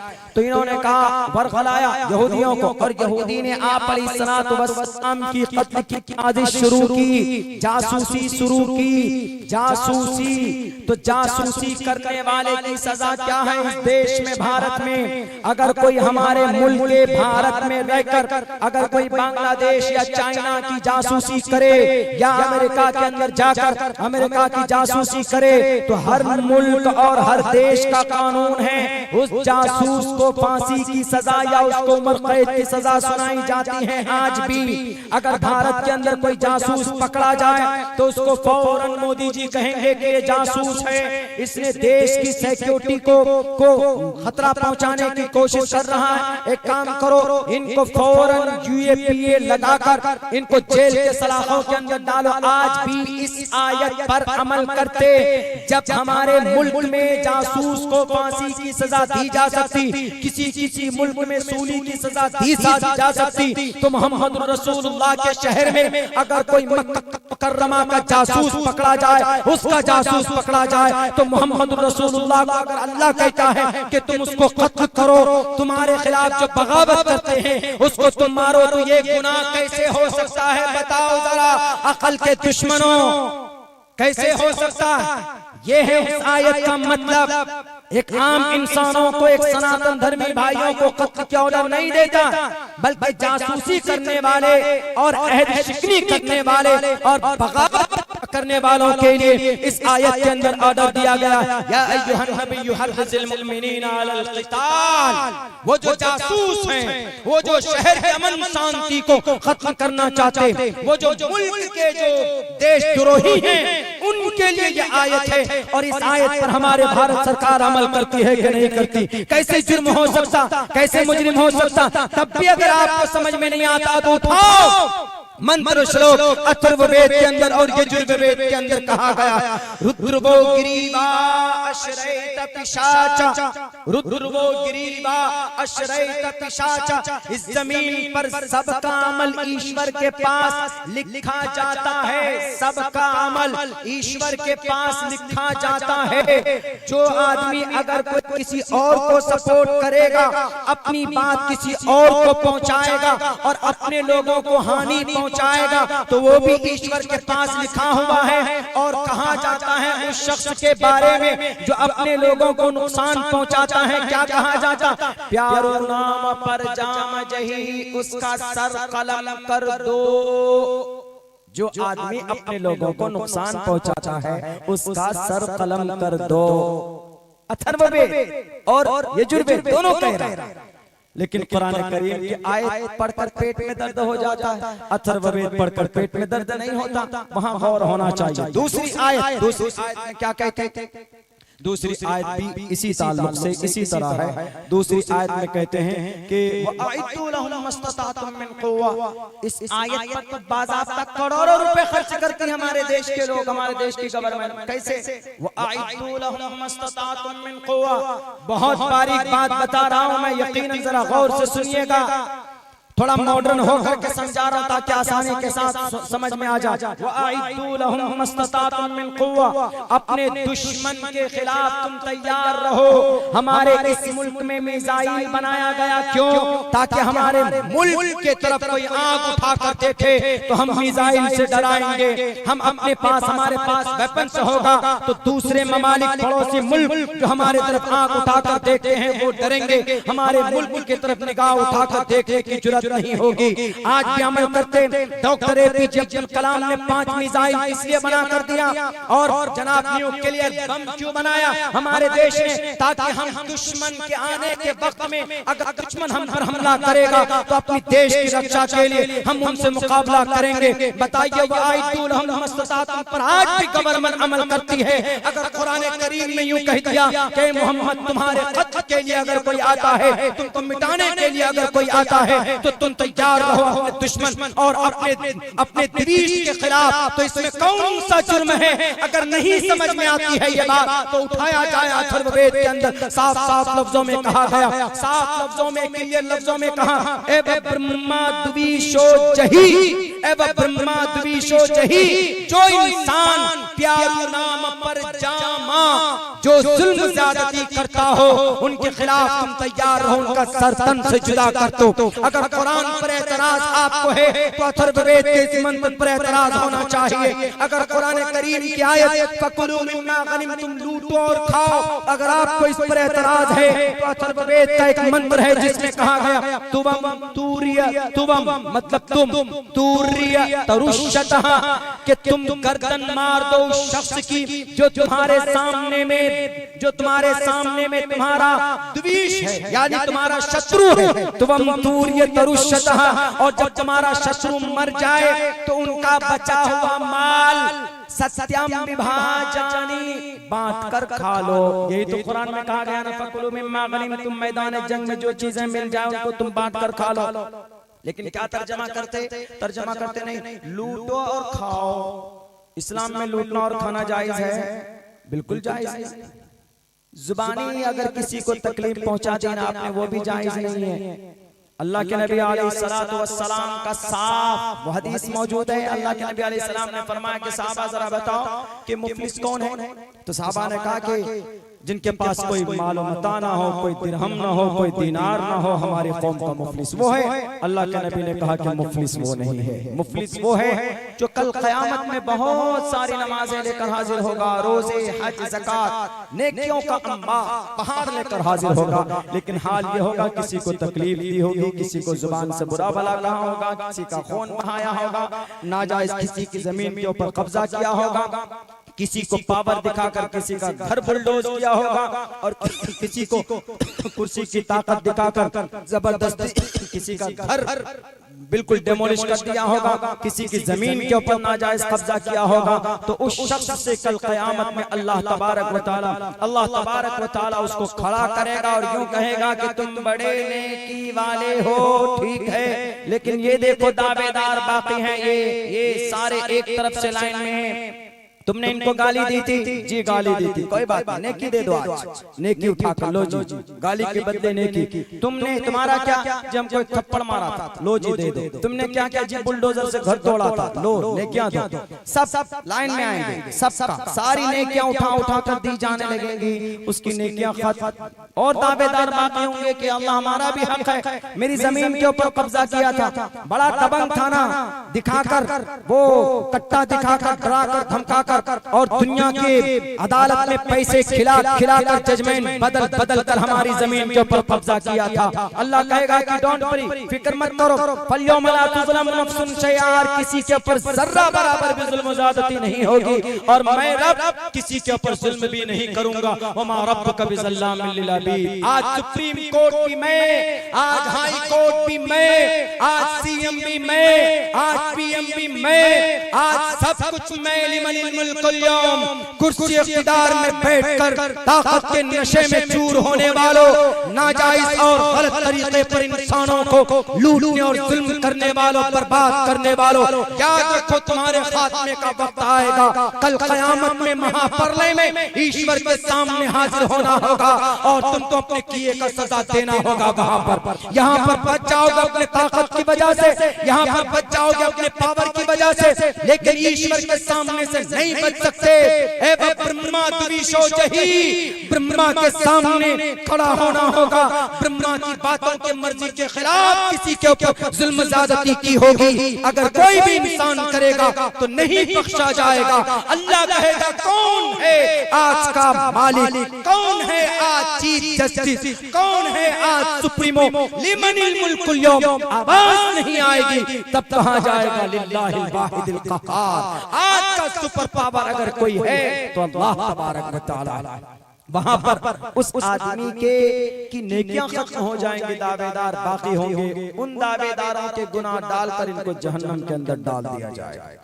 जहां पर यही नहीं बल्कि अगर किसी बेसींग वाली बकरी को, सींग वाली बकरी ने अगर उसके ऊपर जुल्म ज़्यादती की है तो उस जानवर को भी, बेसींग वाली बकरी को भी इंसाफ मिलेगा कल क़यामत में। जब जानवरों में भी अल्लाह के नबी अलैहिस्सलातु वस्सलाम कहने के इंसाफ होगा तो कैसे कहा जा सकता फकुलू मिम्मा गनिमतुम, ये उन माल के लिए है जो जंग के मैदान में जो माल जो दौलत हासिल होती है उनके इस्तेमाल के लिए बात कही गई है। इसीलिए अगर खुदा के वास्ते अगर आपको कुरान करीम की ये आयत या अय्युहन नबिय्यु हर्रिज़िल मुमिनीना अलल क़िताल पर एतराज है तो आपको रुद्र गिरीवा अशरैत पिशाचा पर भी एतराज होना चाहिए। अगर आपको फ़क़्तुल मुशरिकीन हैसु वजदतमुहुम पर भी एतराज है तो आपको एबा ब्रह्मा द्विशो जही पर भी एतराज होना चाहिए। अगर आपको फकुलू मिम्मा गनिमतुम के ऊपर, अगर आपको फकुलू मिम्मा गनिमतुम के ऊपर एतराज है तो आपको तुम तूरियत रुशतहा सत्यम विभाजानी के ऊपर भी एतराज होना चाहिए। लेकिन इन आयतों को बेस बनाकर कि नहीं मदरसों में पढ़ाया जाता है इसीलिए हम मदरसे को जलाएंगे, कुरान करीम जल जाएगा, तो याद रखो इन मदरसों का बड़ा बड़ा बड़ा एहसान रहा है इस देश के अंदर। रहा है कि नहीं रहा? नहीं बोलते हमारे उलमा, अगर तो हमारे उलमाए किराम लिखते हैं और जहां जरूरत पड़ती वहां बोलते हैं। और हमारे उलमा की कुर्बानी, हमारे मदारिस की कुर्बानी की वजह से आज इस देश के अंदर हमारे देशवासी चैन की सांस ले रहे हैं कि नहीं ले रहे। अगर ये मदारिस न होते, मदरसा चलाने वालों, तो हमारे इसको कभी आज़ादी नहीं मिल सकती थी। याद कीजिए उस वक्त को जब इस देश में अंग्रेज आया था तो उन अंग्रेज के खिलाफ अगर चिंता किसी ने जाहिर की थी तो शाह वलीउल्लाह मुहद्दिस देहलवी ने जाहिर की थी। अगर मदारिस अगर मदरसा ना होता तो शाह वलीउल्लाह ना होते, अगर शाह वलीउल्लाह ना होते तो उनके शाह अब्दुल अजीज ना होते, अगर शाह अब्दुल अजीज ना होते तो अंग्रेज के खिलाफ जिहाद का फतवा कौन देता? सावरकर तो चापलूस था। शाह अब्दुल अजीज मुहद्दिस देहलवी ने अंग्रेज के खिलाफ फतवा दिया था। अगर मदरसा ना होता, शाह अब्दुल अजीज ना होते, शाह अब्दुल अजीज ना होते तो हाजी इमदादुल्लाह मुहाजिर मक्की भी ना होते, हाजी इमदादुल्लाह ना होते तो मौलाना कासिम नानोतवी ना होते, मौलाना कासिम नानोतवी ना होते तो मौलाना रशीद अहमद गंगोही भी ना होते, मौलाना ममलूक अली नागर ना होते, अरबी मदरसे के उस्ताद मोहतरम मौलाना कासिम नानोतवी के उस्ताद मोहतरम मौलाना अब्दुल रशीद गंगोही के उस्ताद मोहतरम मौलाना ममलूक अली नागर, अगर ये मदारिस ना होते तो ये मौलाना ना होते। अगर मौलाना कासिम ना होते तो दारुल देवबंद ना होता, दारुल देवबंद ना होता। 1866 के अंदर की बुनियाद न डाली जाती तो अंग्रेज के खिलाफ लड़ने वाला कौन मर्द मुजाहिद होता? अगर ये मदरसा ना होता तो 1831 के अंदर 1831 में बालाकोट की पहाड़ी पर मौलाना सैयद अहमद शहीद बरेलवी भी ना होते, 50 लोगों को लेकर जाकर अरबी कुर्बानी पेश न करते इस देश के लिए। मैं पूछना चाहता हूं उन नालायक और उन नाहंजारों से, उन देश के अपने ये फर्जी देश के हित में बात करने वाले लोगों से जो फर्जी दावा करते, देश से यकीनन इनको मोहब्बत नहीं, देश से मोहब्बत इन मदारिस के लोगों ने देश से मोहब्बत की है। इन मदारिस तारीख से ही आवाज उठती थी अंग्रेज के खिलाफ लड़ने के लिए, अंग्रेज के फौज में भर्ती होने के लिए। नाजायज का फतवा इन मदारिस के दरो दीवार से निकला था। तुम याद करो उस वक्त को, अगर मदरसा ना होता, दारुल देवबंद ना होता, तो हमारे उलमा ना होते। अगर दारुल देवबंद ना होता, शेखुल हिंद ना होते, अगर शेखुल हिंद ना होते तो मौलाना उबैदुल्लाह सिंधी भी ना होते, मौलाना उबैदुल्लाह सिंधी ना होते तो तहरीक रेशमी रुमाल के लिए मेहनत कौन करता? तुम करते, नहीं कर सकते थे, तुम तो बिलों में छुपे हुए थे, तुम्हारा जन्म नहीं हुआ था। उस वक्त में 1925 में तुम आए हो, और 1900 नहीं 1800 नहीं जनाब 1755 से कलमा पढ़ने वालों ने इस देश को आजाद करने के लिए कुर्बानी पेश की थी। नहीं है तुमको तारीख मालूम? उठाओ प्लासी की तारीख। 1755 के अंदर सबसे पहले नवाब सिराजुद्दौला के नाना अली वर्दी खान ने अंग्रेज के खिलाफ जंग की शुरुआत की थी। मदरसे में बैठकर बच्चे को पढ़ाते थे। 1799 की तारीख पढ़ो, कुरान पढ़ने वाला टीपू सुल्तान 10 साल का बच्चा अपने बाप की सही तरबियत की वजह से एक ऐसा बहादुर बना कि दोनों हाथ से तलवार भी चलाता था और दोनों हाथ से दुआ भी मांगता था। जिस दिन उनकी शहादत हुई है, 2 पारे कुरान करीम पढ़कर फजर की नमाज के बाद अंग्रेज के सामने जाकर 2 तलवार लेकर खड़ा हुआ। ऐसा बच्चा क़यामत की सुबह तक कोई देश के अंदर नहीं पैदा कर सकता जैसा टीपू सुल्तान थे। टीपू सुल्तान दोनों हाथ से तलवार चलाने वाले मर्द मुजाहिद थे। ये तारीख हमारी रही। अगर हमारा कुरान ना होता तो ये हमारे मुजाहिद पैदा ना होते। अगर हमारे मुजाहिद ना होते तो अंग्रेज के आंखों में आंखें डालकर बात करने वाला कौन होता है? कोई माए का लाल बताए तुम्हारी तंजीम में से नहीं है।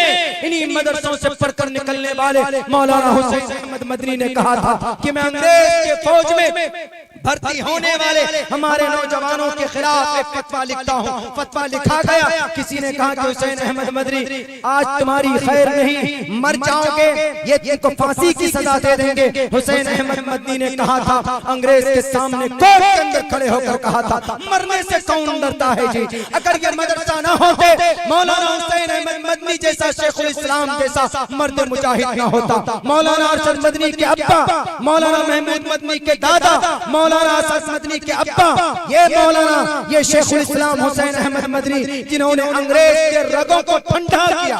कोई माय का लाल नहीं था अंग्रेज से मुकाबला करने वाला, लेकिन कौन? एक दाढ़ी और टोपी वाला जो मदरसे से बिलोंग करता। अगर ये अकाबिर न होते, ये मदरसा न होता, आज मदरसों को बड़ी आसानी के साथ चलाते। जब अंग्रेज के सामने लड़ाई की बात थी तो हमारे हुफ्फाज़ कराम जो हिफ्ज़ कर रहे थे मासूम छोटे बच्चे, तो आपने बच्चों को ढाल के तौर पर इस्तेमाल किया। तुम तो गुलामी करते थे, तुम तो चापलूसी करते थे। अगर ये मदरसा न होता, ये देश आजाद नहीं होता। ये एहसान मदरसों का है इस देश में। इसीलिए खामखा गलतफहमी की बुनियाद पर मदरसों को जलाना, किताबों को जलाना गलत बात। किताबों को जलाते हो, ईश्वर के पास आपको जवाब देना पड़ेगा। मेरे भाइयों, वक्त भी काफी हो चला है और कल परसों की तारीख में हमारे घर पे एक बड़ा हादसा फाजिया, हमारे ब्रदर इन लॉ, हमारे फादर इन लॉ, ससुर मोहतरम का इंतकाल हुआ, जिसकी वजह से मैं कल के प्रोग्राम में नहीं पहुंच पाया। घर वाले आज भी मना कर रहे थे, इतने दूर जाओगे, चूंकि ये एक आइलैंड में बसे हुए आप लोग, आजमगढ़ मऊ के लोग, डिस्कनेक्ट कम्युनिकेशन में थोड़ी दिक्कत होती है। डायरेक्ट ट्रेन डेली यहाँ के लिए ऐसे टाइम पे है कि 2 दिन पहले निकलना पड़ता, या अगर फ्लाइट से आएंगे तो हमें अगर फ्लाइट से आना होगा तो हम बागडोगरा टू दिल्ली जाएंगे, दिल्ली से तब वाराणसी आएंगे या फिर गोरखपुर आएंगे, थोड़ा लंबा पड़ जाता है। लेकिन बस एक बात और मैं बताकर आप लोगों से अपनी बात खत्म करूंगा, वो ये खुसूसन नौजवानों को एक पैगाम मैं देना चाहता हूँ। मेरे नौजवानों, ये तारीख हमारे सामने अभी है, इन चीजों की जानकारी आप हासिल कीजिए। आप सुन्नत रसूलुल्लाह के मुताबिक जिंदगी गुजारिए, इतिहास सीरत पढ़िए, ताकि कहीं पर कोई गलत अफवाह फैलाता है, बताता, उसको पुरअमन तरीके से उसको मुतमईन कीजिए, सेटिस्फाई कीजिए, बताइए। हर सारी बातें उनके ग्रंथ के अंदर मौजूद है लिखी। एक आदमी जब ज्यादा बहस करता हमारे सामने, मैं उसको श्रीमद् भगवत गीता का पहला श्लोक पढ़कर समझा देता हूँ। मैं कहता हूँ कि देखो भाई, तुम कुरान पर एतराज करने से पहले मोहम्मद रसूलुल्लाह की लाई हुई शरीयत, जो लाई हुई किताब है, उनके ऊपर जो अवतरित हुई है कुरान, उनके 24 आयतों पर एलिगेशंस और इल्जाम और बहतान लगाने से पहले आप पहले पढ़, अपने शास्त्रों को पढ़ लीजिए। नेताजी के कहने पर मत उछलो। नेताजी 5 साल के लिए आएंगे, बस वो अपने फायदे के लिए। आप सोचो, आपका सबसे बड़ा नेता आपका ईश्वर है। ईश्वर का फरमान क्या, ईश्वर क्या कह रहा है? जंग मोहम्मद रसूलुल्लाह ने की, तलवार उठाई तो भाई श्री कृष्ण जी ने भी, श्री अर्जुन जी ने भी, श्री रामचंद्र जी ने भी नहीं उठाया। यहाँ तक कि श्रीमद् भगवत गीता का पहला श्लोक मैं पढ़ता हूँ, आप लोग भी देख लीजिएगा, यही मंत्र मिलेगा। धर्म क्षेत्रे कुरुक्षेत्रे समवेदायोत्सवः मामका पांडवा चैत्यं कुरुवत् संजय। श्रीमद् भगवत गीता का पहला श्लोक है जिसमें जंग की बात कही गई। जंग, जंग, लड़ाई। अगर कुरान करीम की पहली आयत, अगर पहली सूरत में, सूरह फातिहा में भी कहीं जंग की बात होती है ना, तो ये लोग पता नहीं सूरह फातिहा को अब तक काट कर निकाल कर फेंकने की कोशिश करते कि नहीं, पहली सूरत में कत्ल है, पहली सूरत में जिहाद है। नहीं देखते। श्रीमद् भगवत गीता में पढ़कर बता देता हूँ। नहीं समझ में आता उनको तो 1-2 मंत्र और आगे पढ़कर समझा देता हूं उनको, भैया ऐसा मत करो। कुतस्तुवा कश्मलिदम विश्मे समुपस्थितम अनाद्य जुष्टम कीर्ति कर्म जुना शुद्रो हृदय दौर बल्यमा।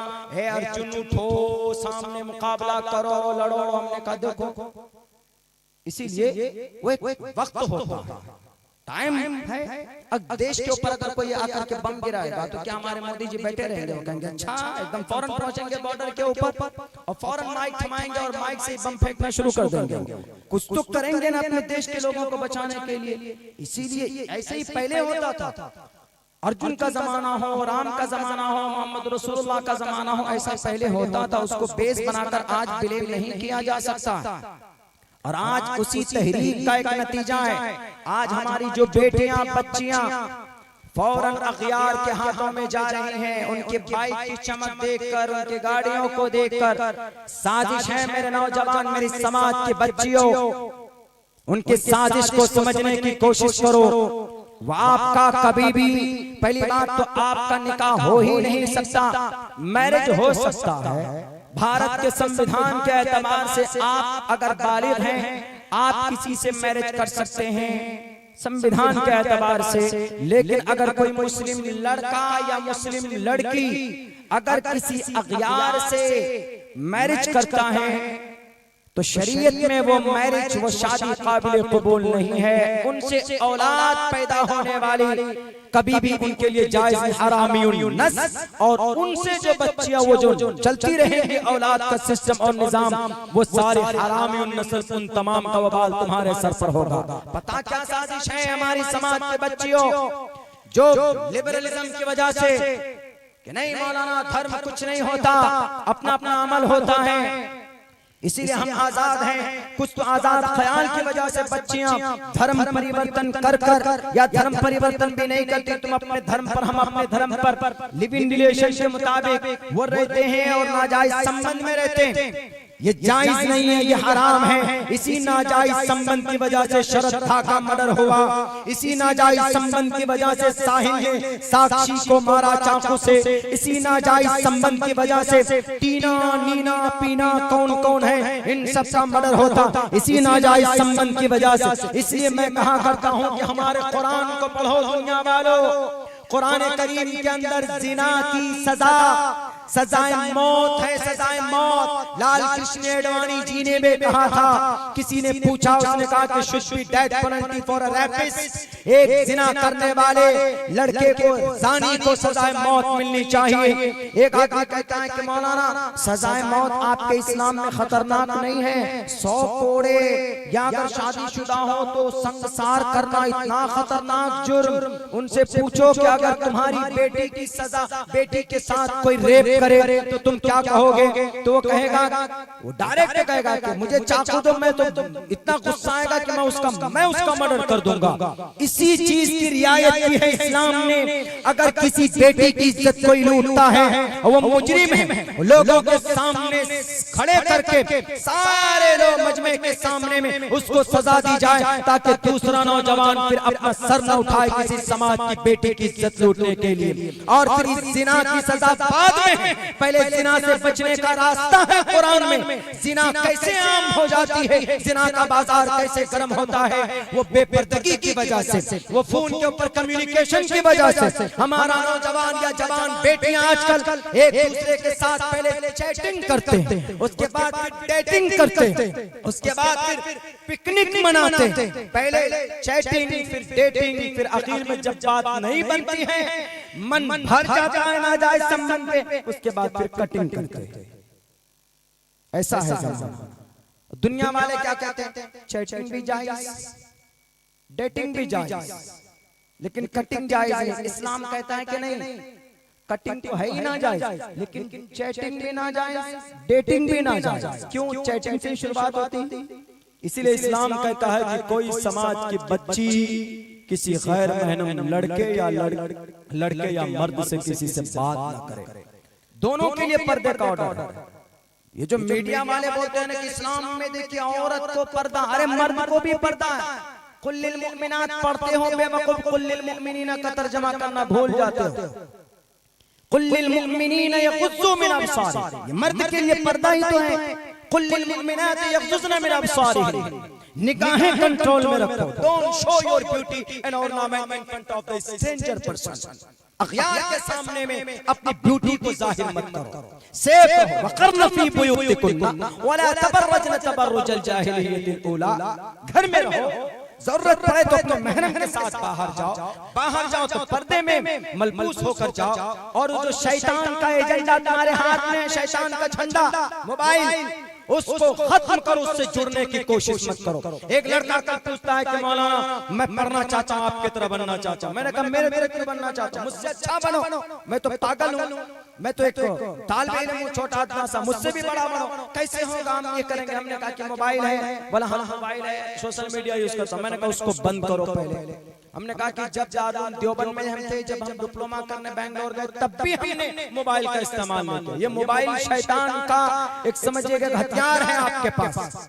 फौरन हमारे नौजवान मैसेज करते, किसी समाज की बच्ची का नंबर लेते और मैसेज करते, हाय हेलो, अच्छा आपको लग गया गलतफहमी से, चलिए गलती हो गई। कुछ दिन बाद फिर मैसेज करेंगे, फिर दोस्ती की हाथ बढ़ाएंगे और नए नए चैलेंजेस और डायलॉग फेंकेंगे कि मैं आसमान से तुम्हारे लिए ये ले आऊंगा, I am a doctor, I am an intelligent person and I want to marry you. ये करेंगे, वो करेंगे। और जब कोई चॉकलेट डे भी मनाते हैं, बर्थडे भी आए तो उसका ध्यान रखते हैं, केक डे का ध्यान रखते हैं। आज हैप्पी बर्थडे, आज केक डे, आज रोज डे, आज हैप्पी, आज वैलेंटाइंस डे, आज ना friendship day, mummy day, yoga day, फला डे। हम कहते हैं किसी दिन मौत डे भी मना लेना, मौत डे का भी मैसेज भेज देना। ये सारी बीमारियां, ये सारे रास्ते आपको जिना की तरफ लेकर जाते हैं। एक लड़का बोलता है नहीं मौलाना मैं तो बहुत सच्ची मोहब्बत करता हूँ। एक बात याद रखो, सच्ची मोहब्बत सिर्फ आपको, सच्ची मोहब्बत अल्लाह से ही होती है, किसी और से नहीं होती। ये सिर्फ एक अट्रैक्शन है जो शैतान पैदा करता। इसलिए समाज के हमारे नौजवानों और समाज की बेटियों,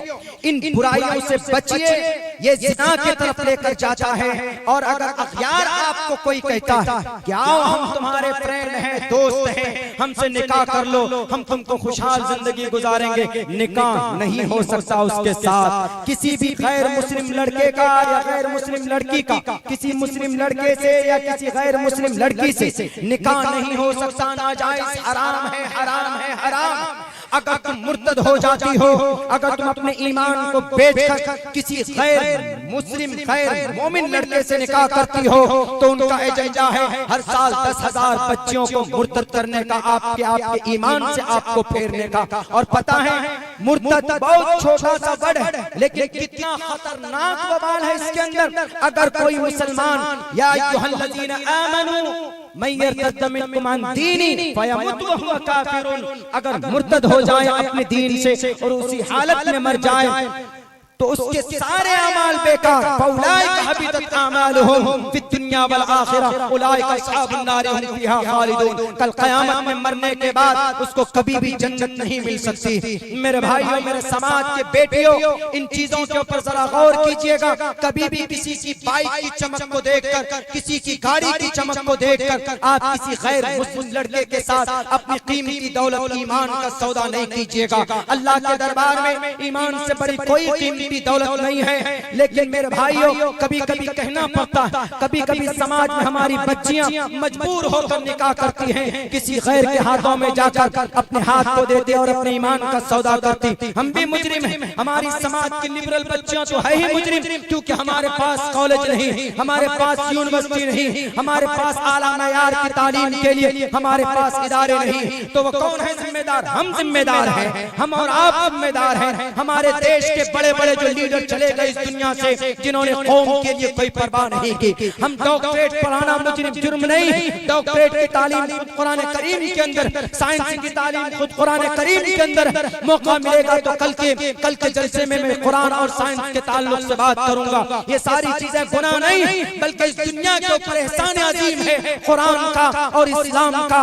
कुरान और इस्लाम कभी भी साइंस के खिलाफ नहीं, बल्कि साइंस निकला कुरान से है। साइंस की बुनियाद कुरान करीम के ऊपर अल्बर्ट आइंस्टाइन ने डाली थी 1915 के ऊपर। मैं इस तारीख के ऊपर भी कल रोशनी डालूंगा मऊ के अंदर। लेकिन मैं इतना कहता हूँ कि हम लोग भी मुजरिम, हम अपने कौम के लिए नहीं सोचते हैं, हम अपने कौम की बच्चों के लिए नहीं सोचते। कैसे आप कहेंगे मौलाना यूनिवर्सिटी कैसे बने, मौलाना मदरसा चलाने में हमारा पसीना निकल पड़ता है, मदरसे के चंदे के लिए यकीनन बड़ी कुर्बानी देते हैं। हमारे अकाबिर उलमाए किराम रमजान में गर्मियों में तपते हैं, इनका पसीना बहता है और भूख प्यासे खड़े होकर इधर उधर भटक कर रसीद लेकर जाते हैं, तब जाकर चंदा जमा करके एक मदरसा चलाते। यकीनन कुर्बानी अल्लाह की नबी की पाक सहाबा की जमात के बाद इस जमीन पर कोई मुबारक जमात है तो उलमाए किराम की हमारी जमात है। इनको इज्जत की निगाह से देखिए, इनको परेशान मत कीजिए। लेकिन क्या यूनिवर्सिटी नहीं बनाई जा सकती? बनाई जा सकती है। लेकिन क्या हमारे इन मदरसों को हम लोग नहीं चला सकते? चला सकते। इस देश के अंदर आबादी आपकी कितनी है? 35 करोड़ की आपकी आबादी। अगर एक दिन में 10 करोड़ मुसलमान अगर एक दिन में जमा करेगा तो एक महीने के अंदर 300 करोड़ रुपए जमा होंगे। आप अंदाजा नहीं कर सकते। एक दिन के अंदर 10 करोड़ जमा हुए और एक महीने के अंदर 300 करोड़ रुपए जमा होंगे और पूरे साल के अंदर 12 महीने में 3600 करोड़ रुपए जमा होंगे। हम तामीर मदरसा भी करेंगे, हमारा मदरसा भी चलेगा, यूनिवर्सिटी भी बनेगी, हम डॉक्टर भी बनाएंगे, उलमा भी बनाएंगे, मुफ्तियाने किराम भी बनाएंगे। और जो अगर मदरसे को चलाएगा उसके ऊपर कानूनी कार्रवाई करके उस तंजीम के जरिए से उसको कैफे किरदार तक पहुंचाएंगे। सिर्फ 1 रुपए अगर एक दिन में जमा किया जाए, महीने में 30 रुपए। हमारे नौजवान तो एक दिन में एक रजनीगंधा 25 रुपए का खाकर थूक देते हैं। अगर महीने में 30 रुपए जमा करेगा तो मेरे जवानों आपके पैसों का सही इस्तेमाल हो सकता है कि नहीं हो सकता। मैं इसलिए बोल रहा हूँ इस कौम की रहनुमाई की जरूरत है। हम मुजरिम हैं। क्यों मुजरिम?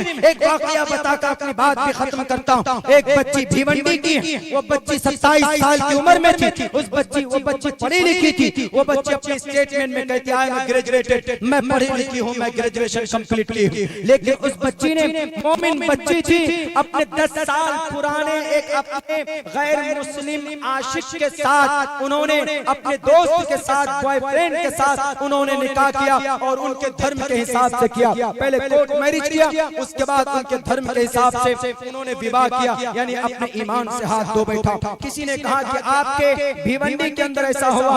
वहां के जिम्मेदार से कहा आप लोग खबर नहीं लेते, बच्चियां मुर्तद हो रही और आप बैठे हुए हैं। आप किस चीज के सदर बने बैठे? आप किस चीज के सेक्रेटरी बने बैठे? एयर कंडीशन रूम में बैठने के लिए नहीं, ये सदारत का कुर्सी हो, सदारत की कुर्सी हो, कि ये सीएम की कुर्सी हो, कि पीएम की कुर्सी हो। जिम्मेदारी लेकर के आती, बैठकर जजमेंट देने के लिए नहीं आती, मासूमों के ऊपर लाठी चार्ज करवाने के लिए नहीं आती, बेटियों के ऊपर अत्याचार करने के लिए ये कुर्सी नहीं आती। ये कुर्सी इंसाफ के लिए आती। अगर नहीं तुम्हें मालूम कुर्सी का इस्तेमाल कैसे होता, उठाओ तारीख उमर फारूक की, देखो पढ़ो, तुम्हें पता चलेगा कि हुकूमत दुनिया के अंदर कैसे की जाती। उमर फारूक रज़ी अल्लाह ताला अन्हु ने बताया दुनिया को 22 लाख मुरब्बा मुरब्बा मील के इलाके का प्राइम मिनिस्टर बनकर उन्होंने देश चलाना सिखाया।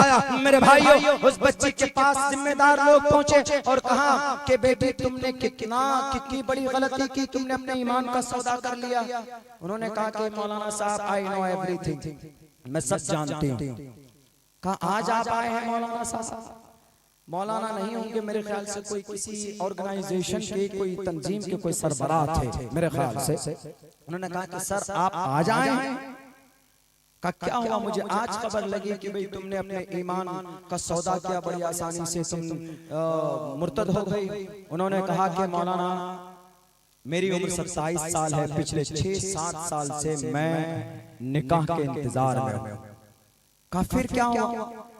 कहा अब से 20 साल पहले मेरे वालिद मोहतरम का इंतकाल हो गया। अब से 20 साल पहले मेरी एक बहन है छोटी और मेरा एक छोटा भाई है और मेरी माँ। कहा तो क्या हुआ? कौन से बड़ी बात है, उनका वक्त पूरा होगा, वो चले गए। कहा कि क्या हुआ? मैं मुर्तद हुई हूं, आप जैसे लोग जिम्मेदार हैं, मुस्लिम कौम के रहबर रहनुमा जिम्मेदार हैं, ज़कात न देने वाले मालदार जिम्मेदार हैं, समाज का, माशरे का दानिशवर तबका जिम्मेदार है, हमारा नौजवान जो जहेज के लालची होते हैं वो जिम्मेदार है। उस बच्ची का अंदाज देखिए, जाहिल नहीं थी वो बच्ची।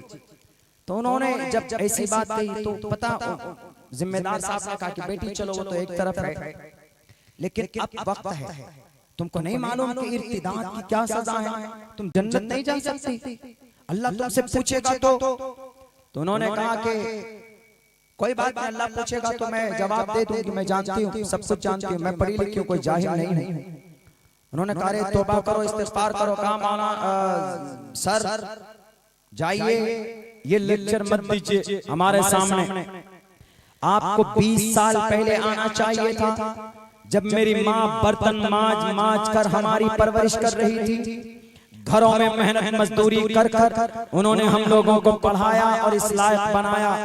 और जिस लड़के से मैंने विवाह किया है, बिना किसी डिमांड के, बिना किसी जहेज और तिलक के मुतालबे के उन्होंने मेरे हाथ को थामा। और मुझे यकीन है ये लड़का जो पिछले साल से हमारे घर की परवरिश कर रहा है, हमारे घर की देखभाल कर रहा है, ये कभी भी हमारा साथ नहीं छोड़ सकता। रही बात अल्लाह तबारक व तआला के सवाल और जवाब का, तो अल्लाह तबारक व तआला यही सवाल करेगा कि बेटी तुमने अपने ईमान का सौदा क्यों किया? तो मैं अल्लाह तबारक व तआला से कहूंगी सामने के, अल्लाह मैंने अपने ईमान का सौदा किया है, मजबूरी में आकर आपने मेरे अब्बा का वक्त पूरा हुआ, आपने उनको बुला लिया अपने पास, लेकिन गरीब यतीम मिस्कीन की जिम्मेदारी आपकी किनको आपने दी थी?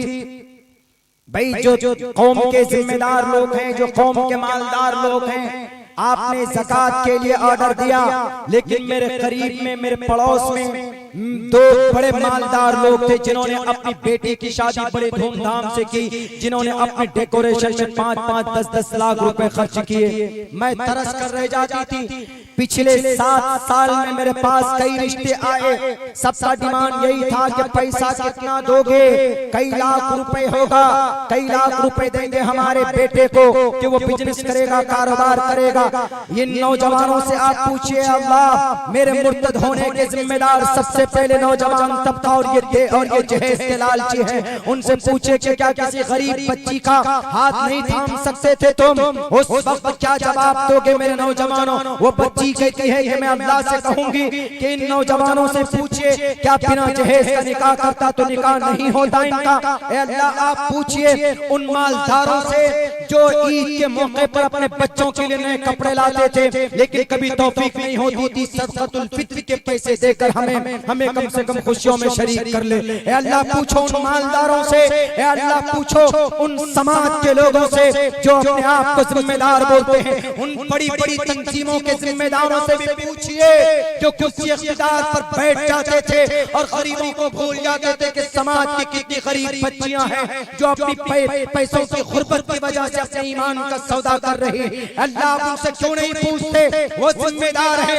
अल्लाह तबारक व तआला उनसे पूछिए कुर्सी इसलिए आपने उनको नहीं दी थी, क्या हम थे कितने? ए अल्लाह अगर मैं ईमान का सौदा नहीं करती तो आज मेरी जो छोटी बहन है जो सुख की जिंदगी गुजार रही है, ए अल्लाह ये तबाही बन जाती, अपनी इज्जत रात को बेचती तब जाकर हमारे घर का चूल्हा जलता। हमारा जो छोटा भाई है, मैंने ईमान का सौदा किया ठीक है, लेकिन अपने भाई को शराब बेचने और ड्रग्स की डीलिंग करने से मैंने इसको बचा लिया है। मेरी माँ जो दवाई के लिए तड़पती है, उस माँ को मैंने खुशी की जिंदगी दी है। ए अल्लाह, मैंने सोचा कि मेरे ईमान को बेचकर अगर ये तीनों लोग खुशहाल होते हैं तो मैं अल्लाह के सामने जाकर खड़े हो जाऊंगी और अल्लाह तबारक व तआला हमसे सवाल करेगा कि अल्लाह तब भी मैं मुजरिम हूं तो मुझे जान डाल दीजिए जहन्नम के अंदर। लेकिन या अल्लाह, उन लोगों से पहले आप सवाल कर लीजिए, मैं मुजरिम नहीं। गुर्बत की वजह से भी समाज के कुछ बच्चे अपने ईमान का सौदा करते, और जो लिबरल हैं तो उनको तो अल्लाह देखेगा, लेकिन गुर्बत की वजह से मेरे भाइयों अगर समाज की बच्चियां मुर्तद होती है तो उसके जिम्मेदार हम और आप, हमारे नौजवान तबका है। हमारे अंदर भी इस्लाह की जरूरत है, ताकि इस्लाह के जरिए से कुछ न कुछ मदद हमारे समाज के बहु बेटियों तक पहुंच जाए, गुर्बत दूर कर सके। लेकिन ऐसा निजाम होगा कहां से? वही निजाम कोई 1 करोड़ नहीं दे सकता, 1-1 रुपए तो दे सकता है। अल्लाह कीजिए कि कोई ऐसी शक्ल बन जाए हमारे भारत के अंदर, और बहुत आसानी के साथ। भारत के अंदर एक तंजीम है RSS, इनके 10 करोड़ वर्कर हैं, 10 करोड़ रजिस्ट्री मेंबर हैं, और महीने में 5 रुपए देते हैं। महीने में 5, पूरे महीने में। हम तो एक दिन में 1 रुपए की बात कर रहे हैं, सब लोग जमा करेगा तो कहाँ पहुंचेगा। महीने में 5 रुपए का, एक महीने में 10 करोड़ मेंबर 5 रुपए देंगे तो कई एक महीने के अंदर में तकरीबन 60 अरब की कितना तक पहुंच जाएगा, अंदाजा नहीं लग सकते आप। वो देश को बिठा के खिला सकते हैं। तो हम भी जिम्मेदार हैं मेरे भाइयों, इसीलिए अल्लाह से दुआ कीजिए, वक्त काफी हो चुका है। अल्लाह तबारक व तआला से दुआ कीजिए कि अल्लाह तबारक व तआला हमारे माशरे के अंदर, खुसूसन नौजवान तबके के अंदर सुधार की जुस्तजू दे, और नबी पाक अलैहिस्सलातु वस्सलाम की सुन्नत के मुताबिक जिंदगी गुजारने की तौफीक दे। समाज के बहु बेटियों से भी हम गुजारिश करेंगे कि उनको भी अल्लाह तबारक व तआला घर के अंदर दीनी माहौल पैदा करने की तौफीक दे। बहुत बहुत शुक्रिया, जज़ाकल्लाह। अस्सलामु अलैकुम व रहमतुल्लाह।